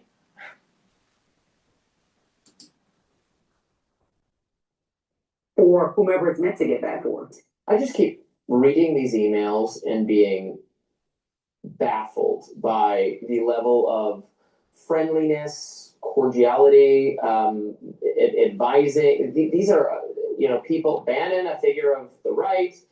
Larry Summers, a figure of Democratic politics, moderate, but advisor to Democrats, and so many others who spoke to this man with just such compassionate tones, grace, and closeness, and I'm not sure I've written an email that is that friendly to anyone in my life. You know what I mean? It's just not the means of communications people of our age and younger use at all, but it's just such a, I read them and I am struck by how weird they sound to me. Yeah. You know what I mean? Yeah, you're talking about the way that they dialogue with each other. It's kind of like, even when you have a choice to make in life, where somebody who was a former friend does something that's completely out of bounds for what you're comfortable with morally, that's something that you have to make. Even if text messages, even if you lessen the communication, you don't double down and start to over communicate and figure out how to help them through this time. It's sentimental. It's not here. They're mawkish. Maybe it's that they don't have any emojis or exclamation points in them is why they look so weird to me. I don't know. Well, Gen Z is making fun of us for the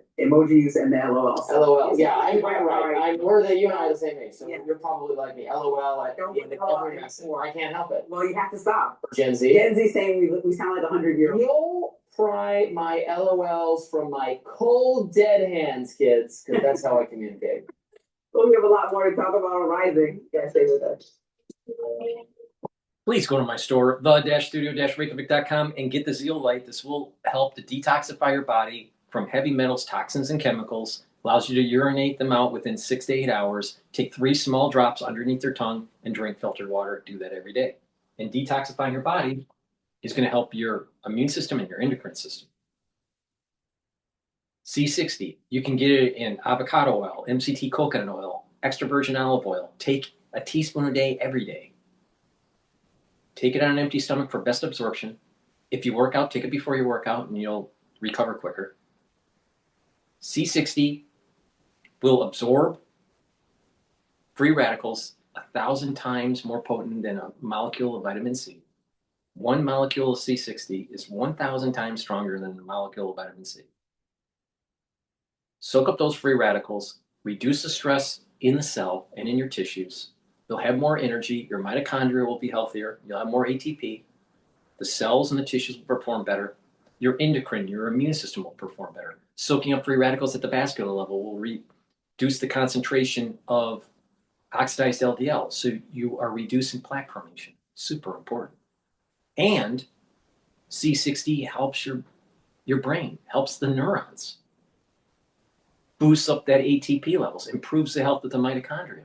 So you're producing those neurotransmitters and over time improving the neuroplasticity. So you're thinking faster. You have better memory. And when you have better cardiovascular health, you have better blood flow to your brain. Please go to my store, the-studio-reykjavik.com. Take the C60, take a teaspoon a day every day. Super important. Slow down that aging process and boost up that immune system. That's really important, especially during the fall season. I've been taking C60 since 2016. Vitamin B complex. This is really important to protect your neurons, speed up that metabolism, help your mitochondrial health. Take it every day. And turmeric. Turmeric brings down inflammation and soaks up free radicals. And when you do that, you're helping your vascular system, you're helping your immune system, you're even helping your brain function. Because if you're reducing the inflammation and soaking up free radicals at the brain level, then your neurons are healthier. If you have chronic inflammation around the neurons, your neurons will die. Super important. Take the turmeric, boost up the immune system, and especially take the turmeric during the winter season. Please go to my store and get the turmeric. Slow down the aging process. All right, let's play David Icke. Epstein, the clock is ticking. I don't play David Icke, but today we will.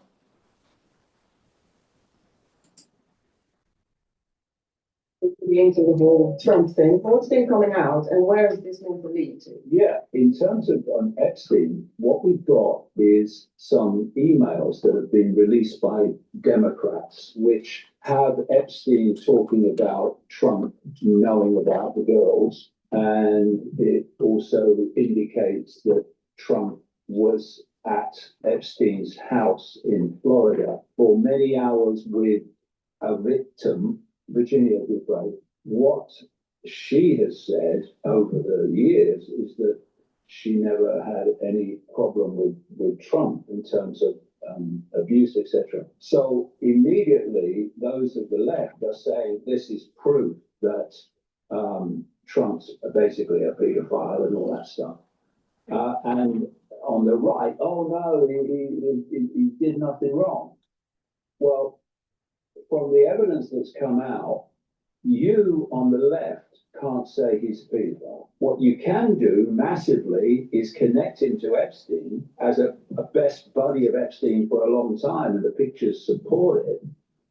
You can also be pretty bloody sure, to say the least, that he knew what was going on and did nothing. But on the right, in the same way, you can't say he wasn't involved at all and he never was involved in any of this stuff because we don't know, and you don't know, and you don't know. So I don't think these are bombshell emails yet. We'll see what more comes out, but you would have thought the Democrats would put the most damning ones out first. But anyway, we'll see. What he's done, Trump, is deny everything. He's called it a hoax, which it blatantly isn't. Democrat conspiracy. Yeah, and it's gone from I'll reveal the Epstein files and his son Donald Trump Jr. Oh, we must release the Epstein files, all before his father came to power, and then suddenly anything but, and it's a hoax and it's all made up by the Democrats. And I can see more and more revelations coming. And, you know, just to finish the point, you know, when you are being pressured by your own base, your own MAGA base, to release the files, and you've issued a $10 billion lawsuit against the Wall Street Journal for publishing the story about a Trump message to Epstein in Epstein's 50th birthday file put together by Ghislaine Maxwell. Well, suddenly, you know, Ghislaine Maxwell becomes a serious point of reference because she knows where the bodies are buried, and thus is devastating or supportive of you, depending which way she decides to go. And then to dispatch your own, for a long time, personal lawyer, Todd Blanche, to Maxwell's prison in Florida. And within days, she's gone to a minimum security prison, which is denied basically by law to someone who's been charged with what she's charged with. And so, hello, I mean, you can't do that so blatantly and then claim there's nothing to hide, because clearly there is, or you wouldn't be going to these amazing lengths. So I do see the drip continuing, and his credibility of denial diminishing in step with that. If you want to read more and watch more of my content, then go to the description under the video where you can buy my books. The latest one is The Roadmap, where you can get tickets for public events and how you can subscribe. Please go to my store, the-studio-reykjavik.com, and get the heirloom barley. This will help to detoxify your body, reduce inflammation, and soak up free radicals.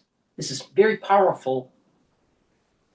It's a micronutrient, it's a powder, it's a protein powder, but you can't get this at a regular store, all right? This is very special stuff. It's heirloomed, all right? So it has the micronutrients that you need. Take it every day, mix it with soft foods like I do, like hummus or yogurt or even applesauce. Or even cottage cheese.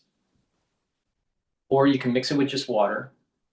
You can mix it with milk or even a smoothie, but take it every day and it'll help to detoxify your body, bring down inflammation, and soak up free radicals. And when you do that regularly, you're actually slowing down the problem. You're slowing down the aging process. And especially take this during the winter season. Because you know what? You get exposed to things that may harm you. Well, if you boost up your immune system, you'll be better off. Now, lignans, also a powder that I take, they'll bring down inflammation, soak up free radicals, help the immune system and the endocrine system. You should be taking this every day as part of my anti-aging protocol. This stacks really well with turmeric and ashwagandha. When you do that on a regular basis, you're slowing down the aging process and boosting up that immune system. And you can stack lignans with the heirloom barley. So please go to my store, use discount 5, all caps, discount 5. If you spend $100 or more, you get a free gift until supplies last. All right, let's listen to G0 by Ian. Doctor. Hi, everybody. Ian Berger here, and a question from a viewer. Could Trump have handled the Epstein issue any worse?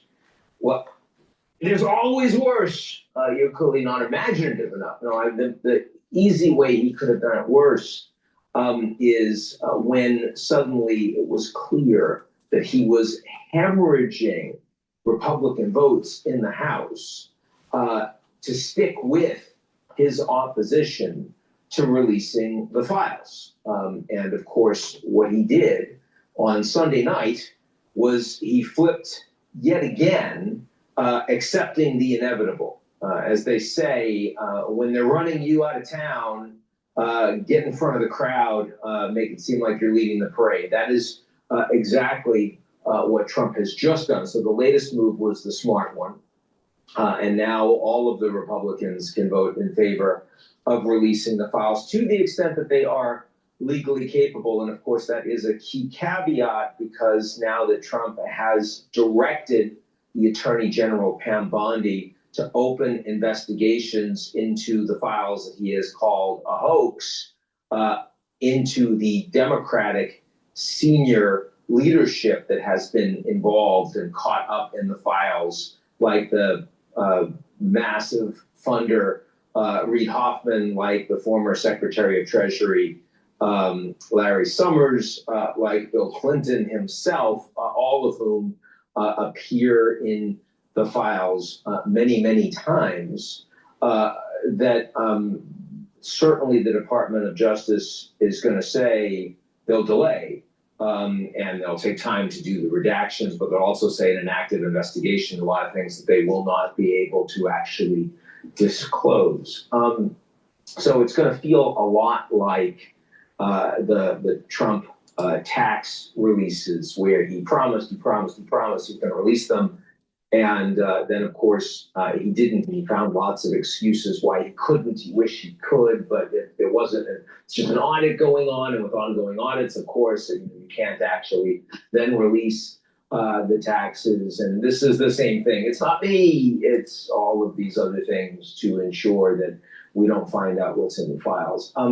I think, it's going to be embarrassing, because if it wasn't embarrassing for Trump, he wouldn't have been so suddenly negative after having pushed and pushed and pushed on Epstein all the way through his campaign, with so much of the core MAGA supporters taking this on as a cause celeb in favor of Trump and against the Democrats that they believed were hiding and trying to protect a lot of their own who had been caught up with Epstein. I suspect that there is not anything that significantly implicates Trump from a legal perspective, because if there had, I think that even though this wasn't a priority for Biden, and even though there was, I'm sure, some willingness to protect their own political tribe, if there had been clear illegal behavior, if they had found that Trump was indeed involved directly in pedophilia, I think that there would have been an investigation of Trump during the Biden administration. So I don't think it's that. I think it is embarrassing. I think it's going to show that Trump lied about a whole bunch of stuff. And I think that there are a lot of people that are now involved in the redactions, dozens and dozens of agents. There are lots of people that know about things in the files that Trump would not want to have out. They would have to leak directly to the media, because we're well beyond a whistleblower possibility, and that's dangerous. It's particularly dangerous because the Trump administration would go after you if they found out who you were. And the last times that has happened, it's been with no impact on Trump himself. So I am not of the view that what we are seeing right now is the beginning of the end of Trump's control over MAGA, that suddenly he is in decline. But he has had a few, let's say 3 really bad weeks. The elections in New Jersey and New York and Virginia, as well as the referendum in California, all went against Trump, and he wasn't on the actual ballots, but he certainly had preferences, and his side lost. His poll numbers are worse than they have been. That's particularly true on the economy. Suddenly, Trump is talking all about affordability when that has been nowhere in his agenda for the first months, and it's forced him to back away from some of his own tariffs on foodstuffs for many Latin American countries, from Guatemala to Brazil. And these are tariffs that initially he said there would be no cost, nothing would be passed on to the American consumer. And obviously now that is starting to happen, especially as we start to see stockpiling of some goods that are running out. And we're going to start to see more of those prices passed on to consumers. Any CEO of any retail and consumer company in the U.S. will tell you this, even though they don't want to be attached to it publicly, because they don't want to be attacked by Trump. And so, and then you have this necessary climb down where he attacked not just Thomas Massie, who's not been a big Trump supporter, he's been much more libertarian, Rand Paul-like in the House, but also Marjorie Taylor Greene, who has been one of the most vocal and loyal Trump supporters all the way through. And now suddenly Trump has taken away his endorsement and even called her a traitor, which really diminishes, what being a traitor means. I mean, if you can be a traitor if you're Obama and Marjorie Taylor Greene and Mark Milley and John Bolton and God knows who else, then, kind of applies to a large swath of those that have been encountered with Trump in the political space. But be that as it may, this is not just a House vote. This is someone that had been willing to sort of ride or die with the president, but felt very strongly about a message that he had wanted her to put out publicly. She had, and then he flipped. And now he's flipped back, and we'll see if that means he can come back to good graces with MTG the way he sort of has with Elon Musk. But Elon has something that Trump really wants and needs, which is a lot of cash for ongoing campaigns. MTG maybe not so much. So we'll see with that, and we'll see how much Trump is able to get through all of this over the coming weeks. But I would not be holding your breath on how quickly the public is going to see anything in these files that truly implicates the president. That's it for me, and I'll talk to y'all. That was it. Finance the old way. Right.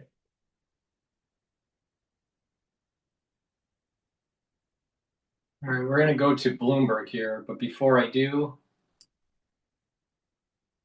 please go to my store, the-studio-reykjavik.com, and get the collagen. This is dual purpose. It'll help with your skin, your hair, your nails, help with your musculature, your joint health, and your bone density. Take it every day. It's very high quality collagen, but it's really important to take this every day. Please go to my store, get the collagen.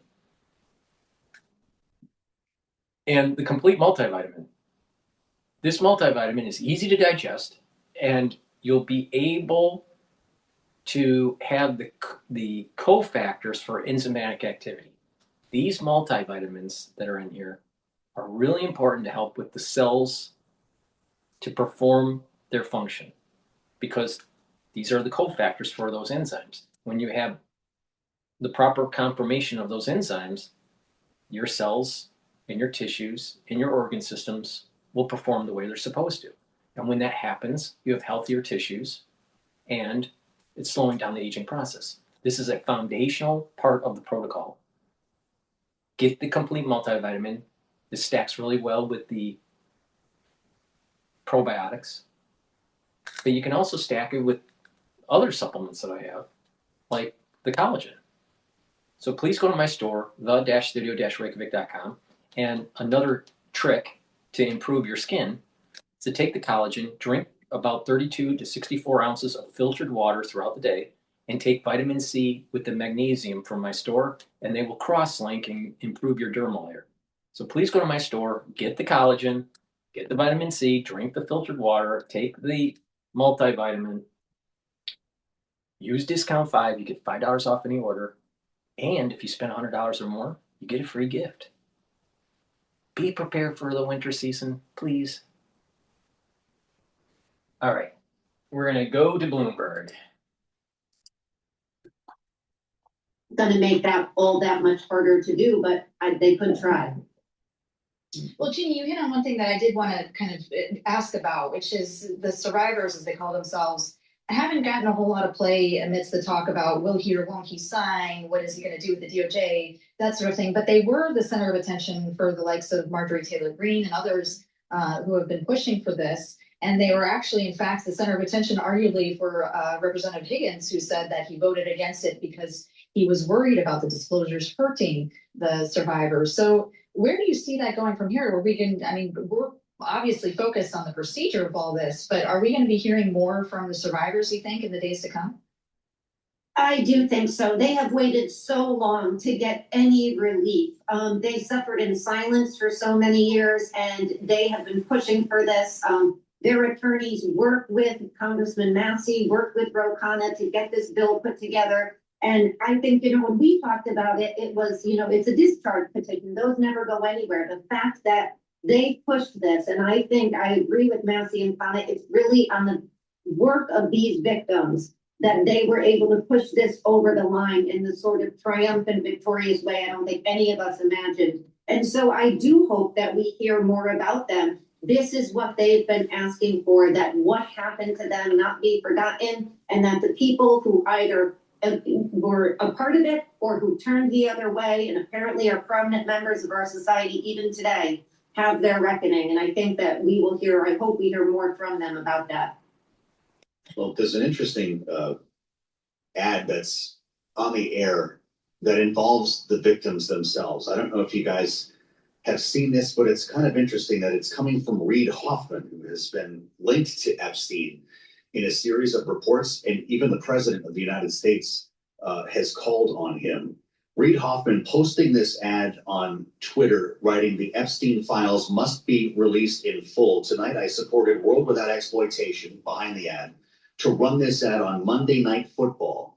So you might have actually seen this already. Let's give this a taste for our viewers and listeners. I was 14 years old. I was 16 years old. I was 16. 17, 14 years old. This is me. This was me. This is me when I met Jeffrey Epstein. This is me when I met Jeffrey Epstein.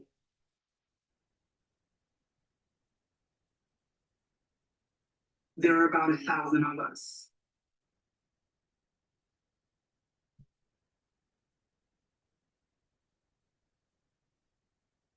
It's time to bring the secrets out of the shadows. Now, for the benefit of our radio listeners, it was exactly what Jeannie was just describing. Close-up shots of the victims' current faces. Now they're standing directly in front of the cameras with a black background and holding images of themselves when they were victimized. We see the contrast of their young faces with the way they look now. The ad goes on to read, 5 administrations, and we're still in the dark. You know what's interesting? You know what's interesting that they never talk about? All right. Yes, they were abused, you know, in a sense, right? You know, because they were underage, but they were paid. They never mention that. They never mention that these people were paid while they were working for Epstein. They weren't like slaves. They were paid. Now, well, wait a minute here.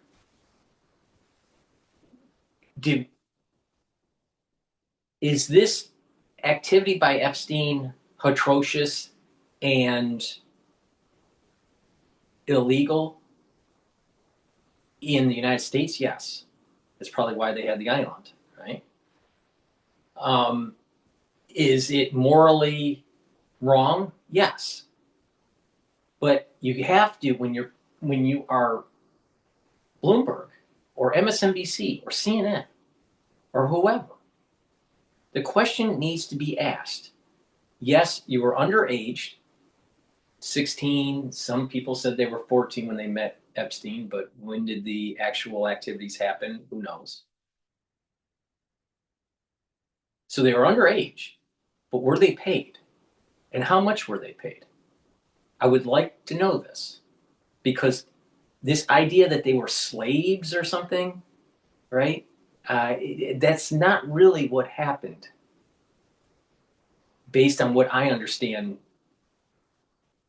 this activity that Epstein did. Now, I'm not an expert at it. I don't want to be an expert at the Epstein files. I really don't care. But the thing here is that you have the media that's not fully being honest about what exactly did Epstein do. Were these individuals being paid? Were they there for their own volition? Most likely, they all came from poor families or were destitute. Maybe they were runaways. And they thought that this was the only way out in terms of having some sort of, you know, financial stability. Most likely that was the case. But the point I'm making is that the mainstream media needs to be truthful of what exactly did Epstein do. Did he pay these girls? How much did he pay these girls? Were they really prisoners or were they not? Were they there for under their own volition or not? No one's being honest about this.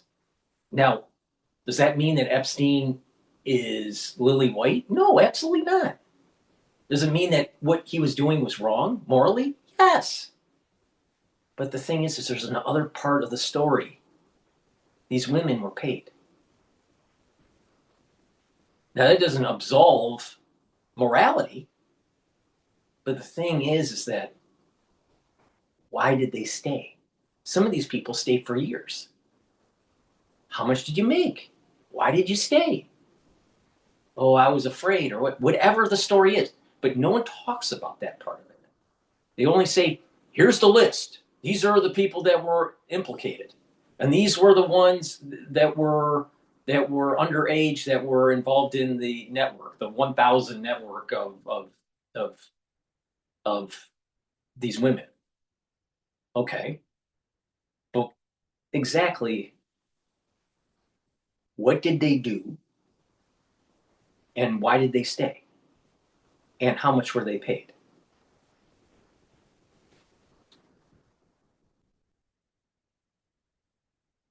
Know what the deal is with Reid Hoffman or what any of these files may or may not say about him, Rick. But as someone who has worked with campaign advertising extensively over the years, I wonder what you see the impact of this campaign being.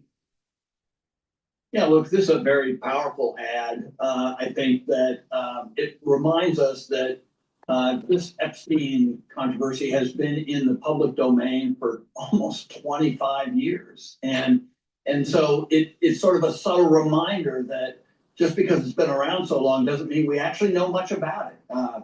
Previous administrations, both Republican and Democratic, have swept it under the rug, which gave rise to incredible conspiracy theories as to why that was and what we don't know. And so we finally come to the pinnacle of this moment, where Donald Trump will sign a bill passed by Congress, started by a discharge petition, with unanimous consent from the Senate, which never happens. And we will now then see these documents. I can't imagine a scenario where the Justice Department can take that kind of volume of activity that has welled up over 25 years and not respond to the moment. This administration arguably has done everything wrong when it comes to managing this crisis since the day of his inauguration. And you just got to hope that they get this part right, because this will not go away. It's had legs when everyone thought it would go away. It didn't. And it's not about to be out of the front page of our attention spans in the future. When these documents come out, and with all the search capability you have, we're going to learn a lot of new things. And if it's not clear what it is, the Department of Justice and the Trump administration is going to come under withering pressure to clarify things that are maybe redacted and or not ultimately produced. So, Rick, understanding that the White House hasn't taken your advice in the past several months on this issue, I'm wondering what you would say to the Republicans, especially in the Senate, but also in the House, who maybe said don't release the files and now have voted for the release of the files. What do you say to them as they prepare for this midterm campaign that is not so far off in the future? How are they going to play this? How should they be prepared to defend switching on this issue? Yeah, look, I mean, it's going to be difficult for Democrats to attack a Republican, since they all voted right. I mean, save one that we've described who isn't about to have a challenge in his district. And so the reality is everyone's going to stand up and say, I did what I thought was the right thing, right? Regardless of their positions before, no one's going to remember that. My name is a yes on the passage of that discharge petition. And by the way, that takes it kind of out of a partisan political environment, right? I mean, I can't imagine a Democrat who's going to want to say, he voted yes, I voted yes, and by the way, we're different. If anything, this is why it's so crucial right now that the administration responds in kind, because the entire political system has done something we have not seen done in a long time, and that's through almost complete unanimity supported something that is very, very important to the public trust, and now they got to make good on it. And so, can this be completely depoliticized? I think so. I'm not sure that the Epstein files are going to be a political issue in the 2026 election unless the Justice Department withholds the information. Jeannie, the Attorney General Pam Bondi talked to reporters a little earlier today. We just got these quotes on the terminal. The Justice Department, quote, will follow the law. She said, the law will be followed while providing maximum transparency and protecting victims. She went on to say, and here's the news. The DOJ, quote, has new information. New information has come forward is the line. She did not elaborate, encouraging all victims to talk to prosecutors. What do we think this means? Your guess is as good as mine. I mean, to Rick's point, this has been 25 years. It's hard to imagine, but we do know the president ordered her to begin a new investigation. Maybe Larry Summers, maybe? Maybe other people high up in academia?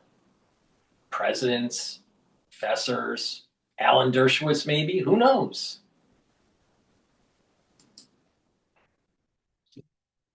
related to that. But I think there are huge political implications here. I don't think this is depoliticized. And one of them is the fact that we saw Donald Trump for the first time in his second term beat by the backbenchers of his own party, Tom Massey, Marjorie Taylor Greene. Marjorie Taylor Greene said this nearly destroyed the MAGA movement, and President Trump was forced to retreat 180 degrees and say, okay, vote for it. I know why his voice was not, he had something of a sore throat this week. He was probably screaming his head off at Mar-a-Lago over the weekend as he lost this. He is losing the fight over redistricting. This shows that the coalition has cracks, and Donald Trump is feeling that. Now he's going to have to put it in Pam Bondi's lap, but note his comment on Truth Social. Release whatever is legally releasable. That is a sign that they could try to withhold. Interesting if it turned out the Oversight Committee gave us more insights into Jeffrey Epstein than anything around the discharge petition. Thanks to you both, Rick and Jeannie, always here for us, Bloomberg Politics contributors, Rick Davis and Jeannie Shanzano.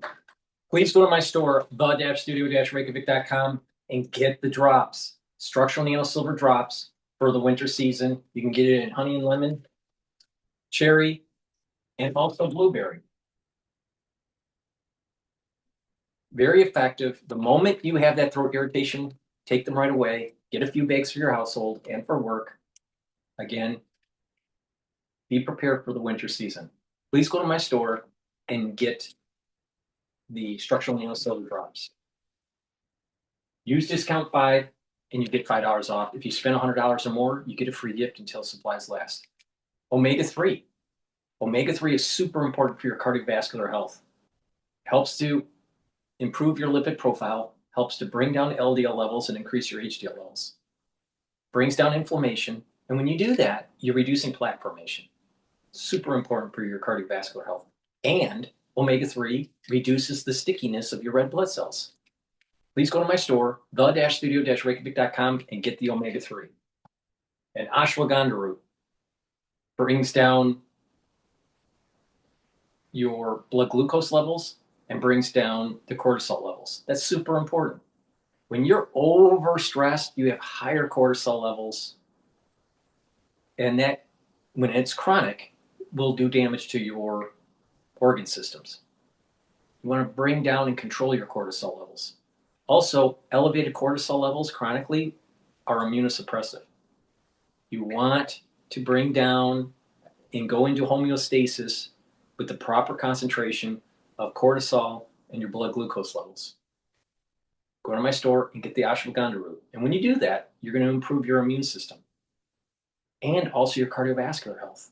Because when you're bringing down systemic inflammation, when you're controlling your blood glucose levels, you're improving your vascular system.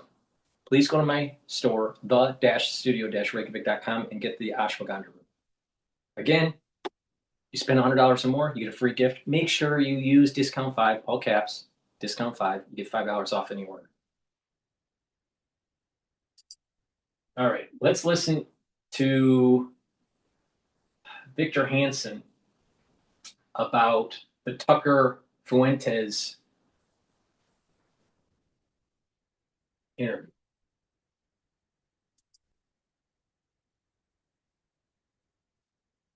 Confusion, discussion, but also confusion about the idea of platforming some person or deplatforming someone versus canceling them. It came up during the Tucker Carlson interview of Nick Fuentes. I think we should make a distinction. These are options, so when you don't offer a venue, you're not canceling them out. You're just making a choice. You make a choice every day who you invite on your show. If he is so extreme and you decide either to withdraw the invitation or not to invite him at all, that's not canceling, that's not deplatforming. How about Tucker himself, which is a very different case? Fairly or not, people are going to think you're complicit in an effort to spread those views. I don't think necessarily the question is to go after Tucker Carlson for bringing them on. The question's more nuanced.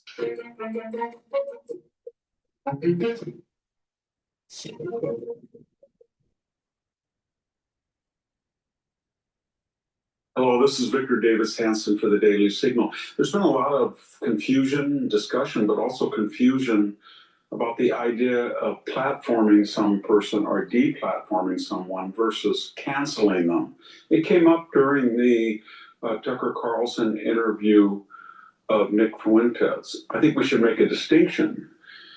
If you have a venue, you're a talk show host, a podcaster, you're inviting someone to lecture, that's a choice that you make, and you operate within particular sidelines, parameters. In other words, you don't invite an abject racist, you don't invite an abject anti-Semite, you don't invite somebody who would like to have that forum to advance your views. And we have to be very clear about this. People in the news that are anti-Semites, racist, anti-American, radicals, whatever extremist point of view they embrace, they get to a point of public exposure because they're quite skilled in demagogic rhetoric. They're formidable debaters. If anybody went back to firing line and watched William F. Buckley debate George Wallace, Buckley had the moral and the intellectual argument on his side. But he was dealing with a man who for 25 years had spoken almost every day to crowds. And George Wallace was probably the best orator that ran for president, say in 68 and 72. And Buckley used all of his skills just to tie down Wallace. And it was a very even debate. So my point is, if you have a venue and you want to bring somebody in whom is beyond the pale, and that person is going to come onto your venue to do a couple of things. Of course, get greater exposure for his noxious ideas, but more importantly, he's coming equipped with formidable rhetorical skill. And three, don't expect when he has a large mainstream audience, he is going to voice all of the extreme positions that got him on the show in the first place. That was true with William F. Buckley, with Huey Newton, Elridge Cleaver, William Shockley, etc. So when you bring somebody like Nick Fuentes on, be prepared that he's not going to be transparent about the excess of his views or the extreme nature of them. He'll calm them down in order to get a bigger audience. Two, he's going to come after years or hours, days of debating people, so you have to be at the top of your game.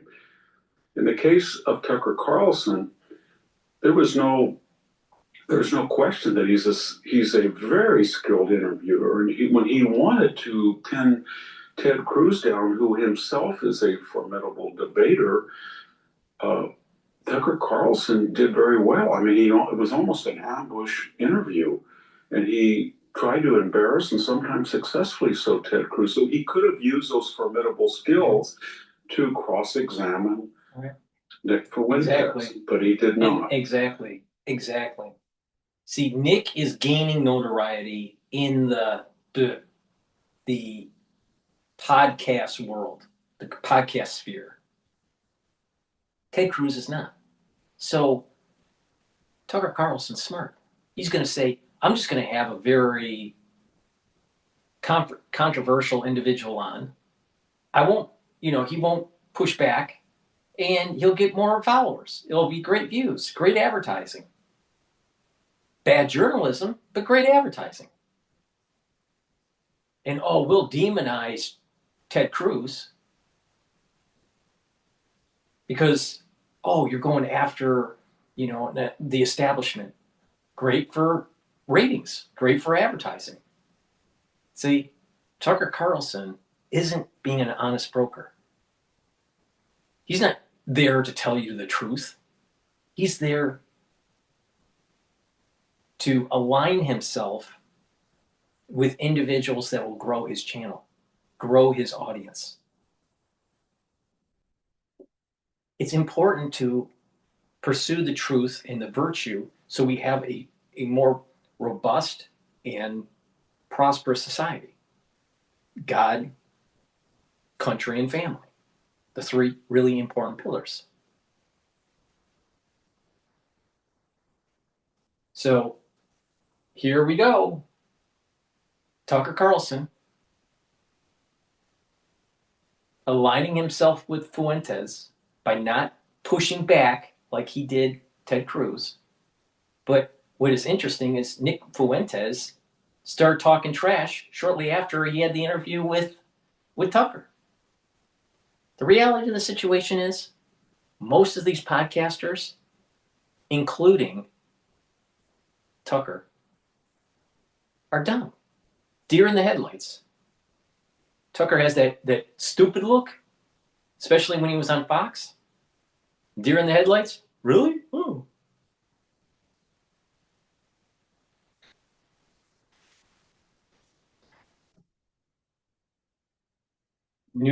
Nick Fuentes and the fracturing of the MAGA movement is going to increase the probability of the Democrats winning the House and the Senate during the midterm elections. That's what's going to happen.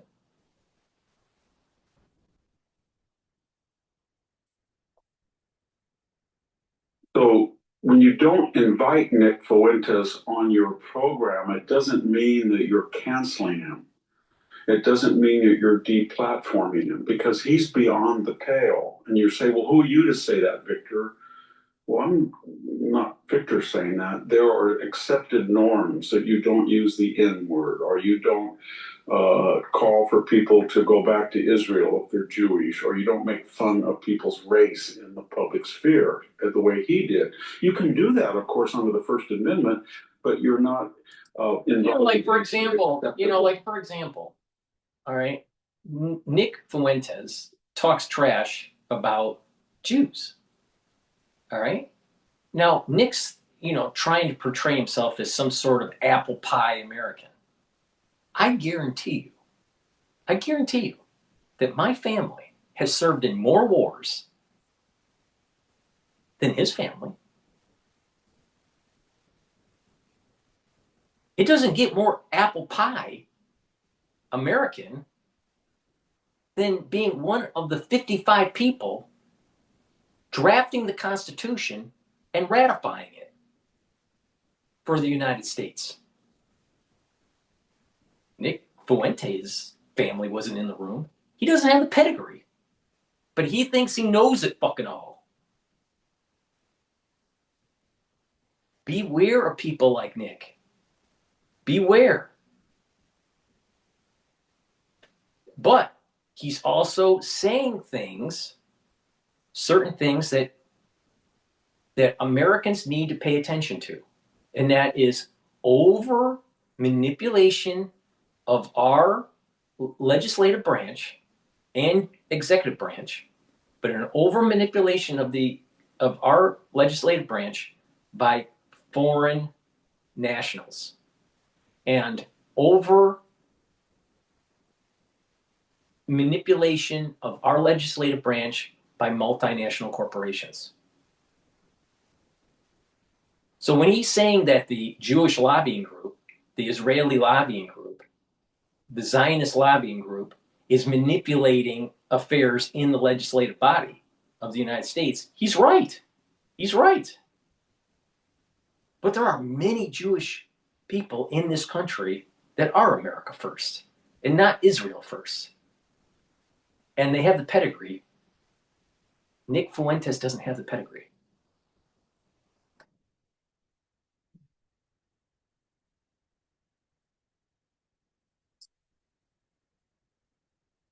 Venues to vent those views and to spread hate.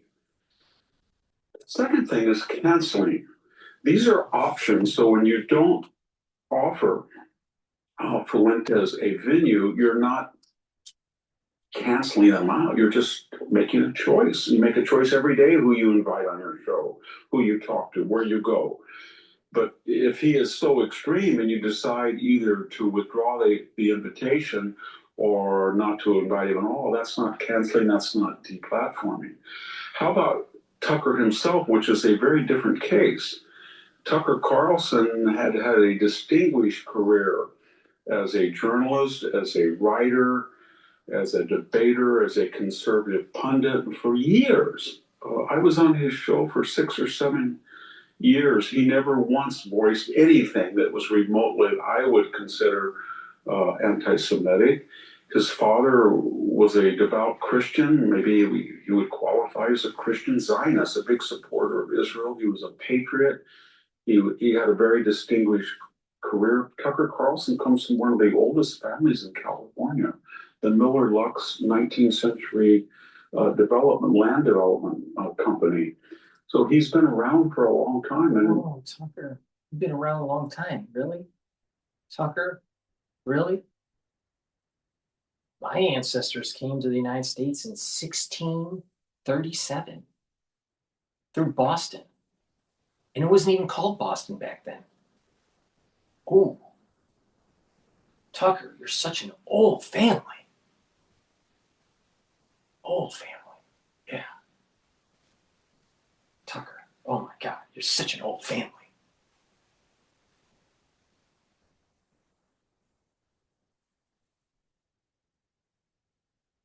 no one had ever questioned that he was anti-Semitic. I don't know what happened in the last year or so when he decided to bring on these beyond the pale guests, but I don't think necessarily. He does it. Hey, Victor, Dr. Hansen, Professor Hansen, it's really simple. He wants the views. He has a producer that books the show, and she knows on how to drive the views and the ad revenue. That's what it's all about. It's nothing more than that. Same thing with Ben Shapiro. Look at Peterson and how he, ended up being materialistic. That's how they all work. I would throw Megyn Kelly into that crowd. It's not about the truth. It's not about helping people. It's not about saving the Constitution. It's where in the landscape is, you might be a little bit edgy and get views. So there's no difference between Megyn Kelly and Tucker Carlson. And they both came from Fox. But it's not just Fox News. The bottom line is this. Tucker Carlson is looking for views. And he knows that Nick Fuentes is perfect for that because he's radioactive. He causes a lot of stir. He brings up an important issue, and that is the lobbying group captures Congress. And one of the major lobbying groups is tied to Israel. But it's not just Israeli lobbying group or the Jewish lobbying group. It's multinational corporations that are causing problems. And I would be willing to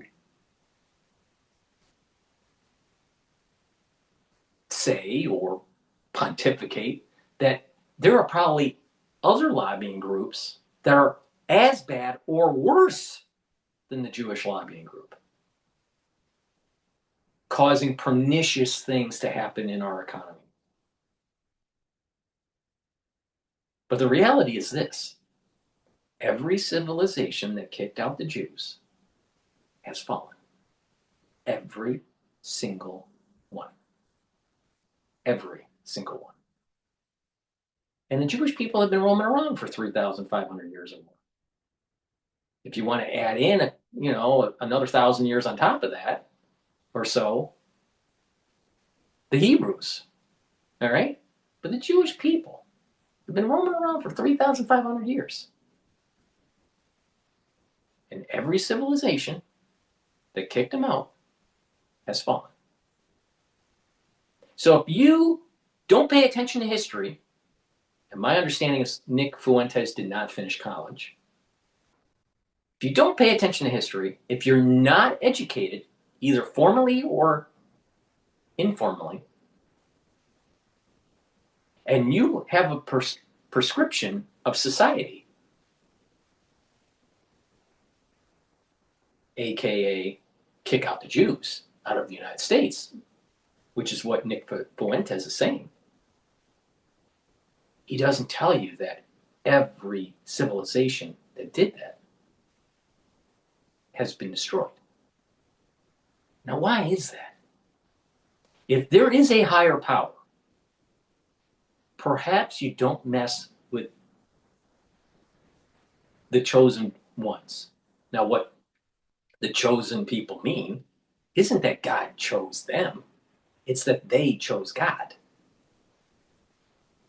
So if you really want to understand this concept, that out of all the people that were to choose Torah principles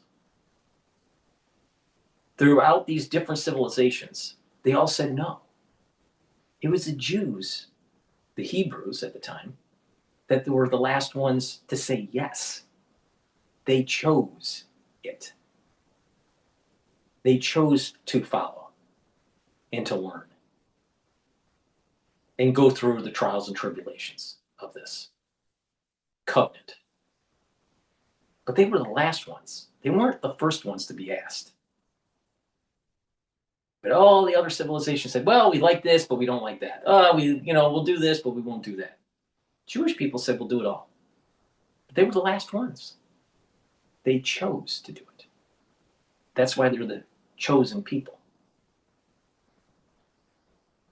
Not that God chose them. They chose God. So the misinterpretation of something so fundamental, and then once that commitment is made, do you think that going against those types of people are going to be positively or negatively viewed by God on the society that's trying to harm the chosen people, the choosing people? Nick Fuentes doesn't understand the metaphysics of this. Now people will say, there's no God and there's no this. Well, wait a minute. Nick Fuentes thinks that there is a God. He's very pro-Christian. Oh, there's a blood libel and blah, blah, blah. Really? Really? Okay. Whatever, Nick. No civilization has survived when they kick out the Jews. None. And that's just history. That's just proven history. So is it better to align with the principles of God, country, and family? Or is it better to align with these principles of hate and nationalism only? Nick doesn't fully understand this whole God, country, and family concept. He's America first. Nick's definitely America first. He's a nativist, for sure. But he doesn't understand that there's probably a lot of families in this country that have done more for the United States that are Jewish than his family has. Now, that doesn't mean that lobbying groups, especially that are tied to Zionism, are nefarious. They are. And Jewish people should call them off. It's okay to say that these lobbying groups by the Jewish community is causing problems and they should stop it. There's nothing wrong with that, especially if you're Jewish and saying it. It's a problem. But to say all Jews are a problem? Well, wait a minute here. There is no hyphenated American, Nick. There's no such thing as African American or Hispanic American or Irish American or Jewish American. No, it's American, period. There's no hyphenation. Americans don't believe in hyphenization. If you are subscribing to a hyphenated term, you're not really American. You don't subscribe to this whole God, country, and family concept. You're either American or not. It's very simple. Now, you can be of a certain religious persuasion. You can have ancestry that is, let's say, Irish or Lithuanian or Russian, but you're still American. And that's what makes people different in the United States. Nick is so focused on just the nefarious things of the lobbying group that he's not paying attention to all the good things that have happened in this country by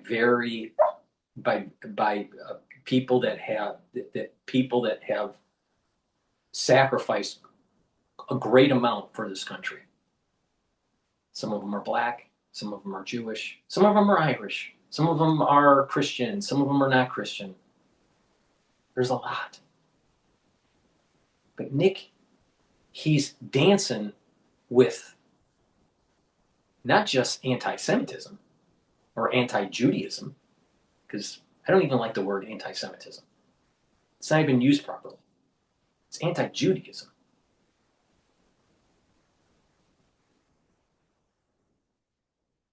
And so he wants to blame people, wants to blame the ills of society on groups of people. But that doesn't mean there are certain groups that are using lobbying power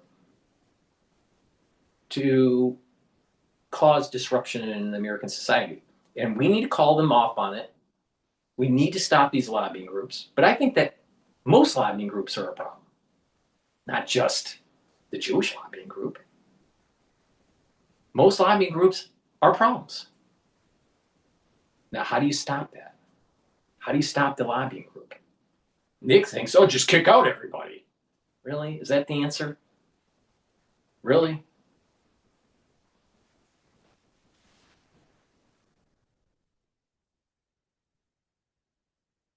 And is go after Tucker Carlson for bringing them on. We don't go after William Buckley. The question's more nuanced. The question is, if you bring them on, are you prepared to ask them the sort of questions which they are A, going to evade, and B, going to moderate their views, and C, use you to get a larger audience? And if you don't do that, then fairly or not, people are going to think you're complicit in an effort to spread those views, which in the case of Nick Fuentes are abhorrent. So I think everybody was shocked, disappointed that Tucker didn't use those skills with somebody as reprehensible as Fuentes. And I think they hope that he will in the future. Thank you very much. This is Victor Davis Hanson for the Daily Signal. Please go to my store. Thank you for tuning. Please go to my store, the-studio-reykjavik.com, and get the Clarity Factor. Clarity Factor will get rid of that brain fog so you're not a Nick Fuentes. And Clarity Factor will help with your cognition. It'll help with the speed of your thinking and your concentration, solidifying memory and recall of that memory, build better dendritic connections so you're thinking faster. It's really important. This is a very powerful neurostack. Take it every day, drink it with filtered water. But get the Clarity Factor, super important. Get rid of that brain fog. It'll allow you to concentrate and build those neural connections so you're thinking faster and you have better memory. And get the Myotrol. Myotrol will help to build muscle. When you get older, you start to atrophy. Why? Well, you're less active, so you're losing muscle, but also because you're methylating certain genes and turning them off, or the expression of those genes are less. Well, you need to do some resistance training, drink filtered water, stay away from processed foods, and take Myotrol. This has polyphenols, flavonoids, and lignans to help with the gene expression to build muscle. This is important for males and females if you're 40 years of age or older. If you're an athlete, younger or older, you'll benefit from Myotrol to build muscle and to recover quicker on your workouts. It's a powerful supplement. And when you do those resistance training exercises, take the Myotrol and apply a holistic approach in terms of your health, proper diet and exercise and eating right and proper sleep, learning new things. It's a holistic approach. But when you do that regularly, you're slowing down the aging process. And take the Myotrol and make sure when you're doing those resistance exercises, build up your back muscles. Why? You're going to have better posture. You're going to have better lymphatic flow. You're going to have better venous return to your heart. So your cardiovascular fitness will be better. And what will happen is that you're improving your posture, and by doing the resistance training and that better posture, your spine's aligned and you're improving the density of your vertebrae, and that proper alignment will help with your discs.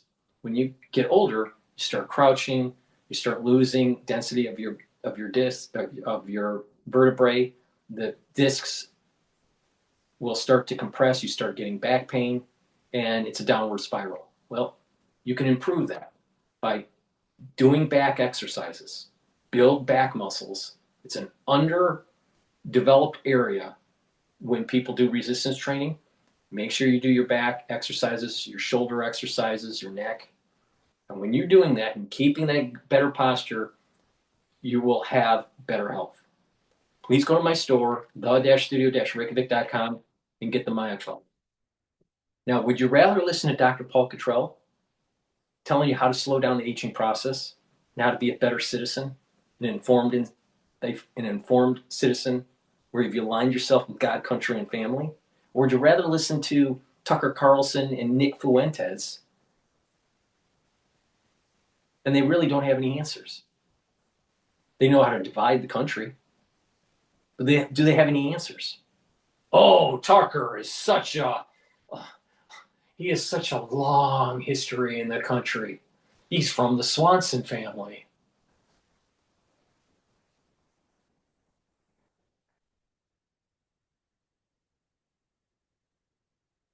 Please go to my store, the-studio-reykjavik.com. Get healthy, get on the battlefield, and save the country.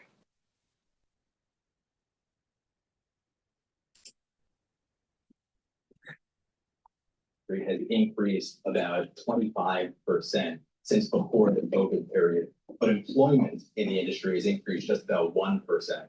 So there are gains in productivity, but they seem to be pretty concentrated for now. The biggest macro indicator is, of course, NVIDIA earnings. So I'm looking forward to hearing what Mandeep has to say and looking forward to what's going on after the close. He's passing the baton. I love it. Stu, thank you so much. Bloomberg Economics US and Canada economist Stuart Paul. All right, as he said, NVIDIA definitely top of mind. The stock is up about 2.1%. NVIDIA is overpriced. That doesn't mean it can't keep on going up, but when the crash happens, it's going to fall a lot. All right, this is a video that was recorded, which I think that a student should not have done. They were recording Larry Summers in class because he's teaching at Harvard. This was posted 15 hours ago. Now, I'm going to play this, all right, so you can listen to it. And I haven't played this at all, so this is my first, you're going to see my first reaction to it. And it's titled, How Larry Summers Opened Class Today. I don't know what class it is. It must be on economics. And and it was it looks like it was recorded from maybe about 20 rows back from the auditorium or the class lecture hall. And it's subtitled, Point of View, Your Harvard Prop Opens Class by Recognizing He's in the Epstein Files. Okay, so let's just listen in here. I don't think that a student should be recording their professor and then posting it onto X or TikTok. I think that's just wrong. But let's listen in. Some of you will see my statement of regret, especially. Let me replay it. It's the audio isn't that great. Some of you will see my statement of regret, expressing my shame.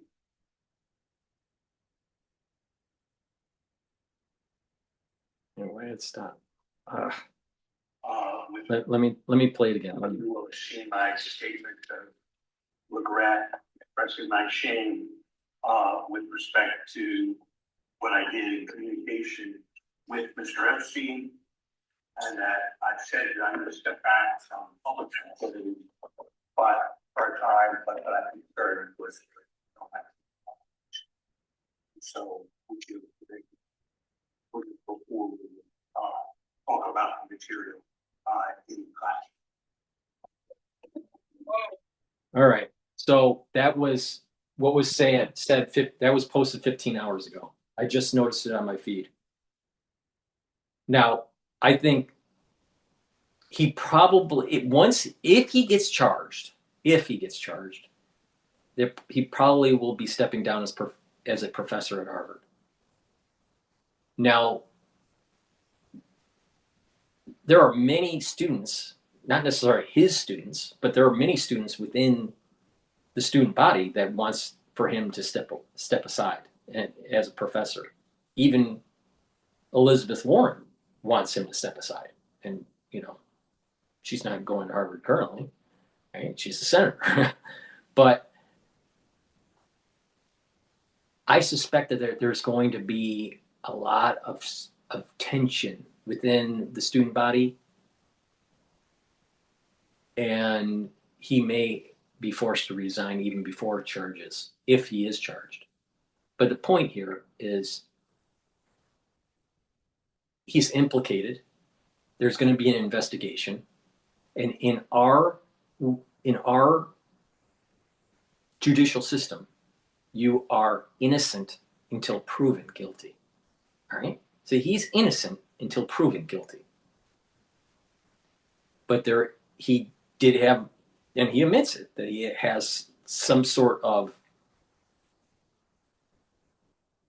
talking relationship with Epstein. That coincides with this relationship with this Ph.D. that he met at a conference. Supposedly, I think she did get a Ph.D. from Harvard. It looks like he had a sexual relationship with her. Is she part of the CCP? Was it a honey trap? There's probably more to the story here. There's the Epstein issue, and then there's the CCP Ph.D. issue. All right? They're not necessarily connected, but now it's showing a mosaic of behavior. But he is innocent until proven guilty.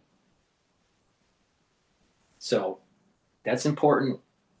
But a student should not be recording in a classroom of a professor and then putting it on TikTok or X. Because when you do that, when you're always doing that, then are you really having unfettered discussion?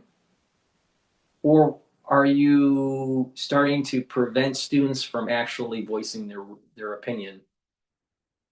See, if you try to silence individuals because they're being recorded all the time, then you're not going to get real vigorous debate about something. So having these cell phones and recording devices And not following Chatham House rules, I think actually takes away from the learning experience in the classroom. So the universities, including Harvard, need to cut the recordings of these lectures, and if found, then it should be automatic expulsion of the student from the university. That's my take on it, all right? But that's the end of my broadcast. Please go to my store, the-studio-reykjavik.com. Help support the work that I do by getting the great supplements, stacking them the way I've been telling you to stack them. A great stack is the probiotic, the multivitamin, Max 35 or Cleanse, C60, the turmeric, ashwagandha, and lignans, and the Boomer Boost. That's a very powerful stack to slow down the aging process. But you can stack them in many different ways based on your affordability and what you want to target, and slow down that aging process and help different organ systems. But these supplements are very high quality, and it works if you stick to it and apply a holistic approach. Please go to my store, help support the work that I do, and better yet, support your health. Thank you for listening, and have a nice day. Please share the links. All these videos are for free. If you'd like to support the work, you can donate on my website through Stripe, PayPal, or buy me a coffee. But better yet, get the great products. I want you to get healthy. Thank you for listening, and have a nice day.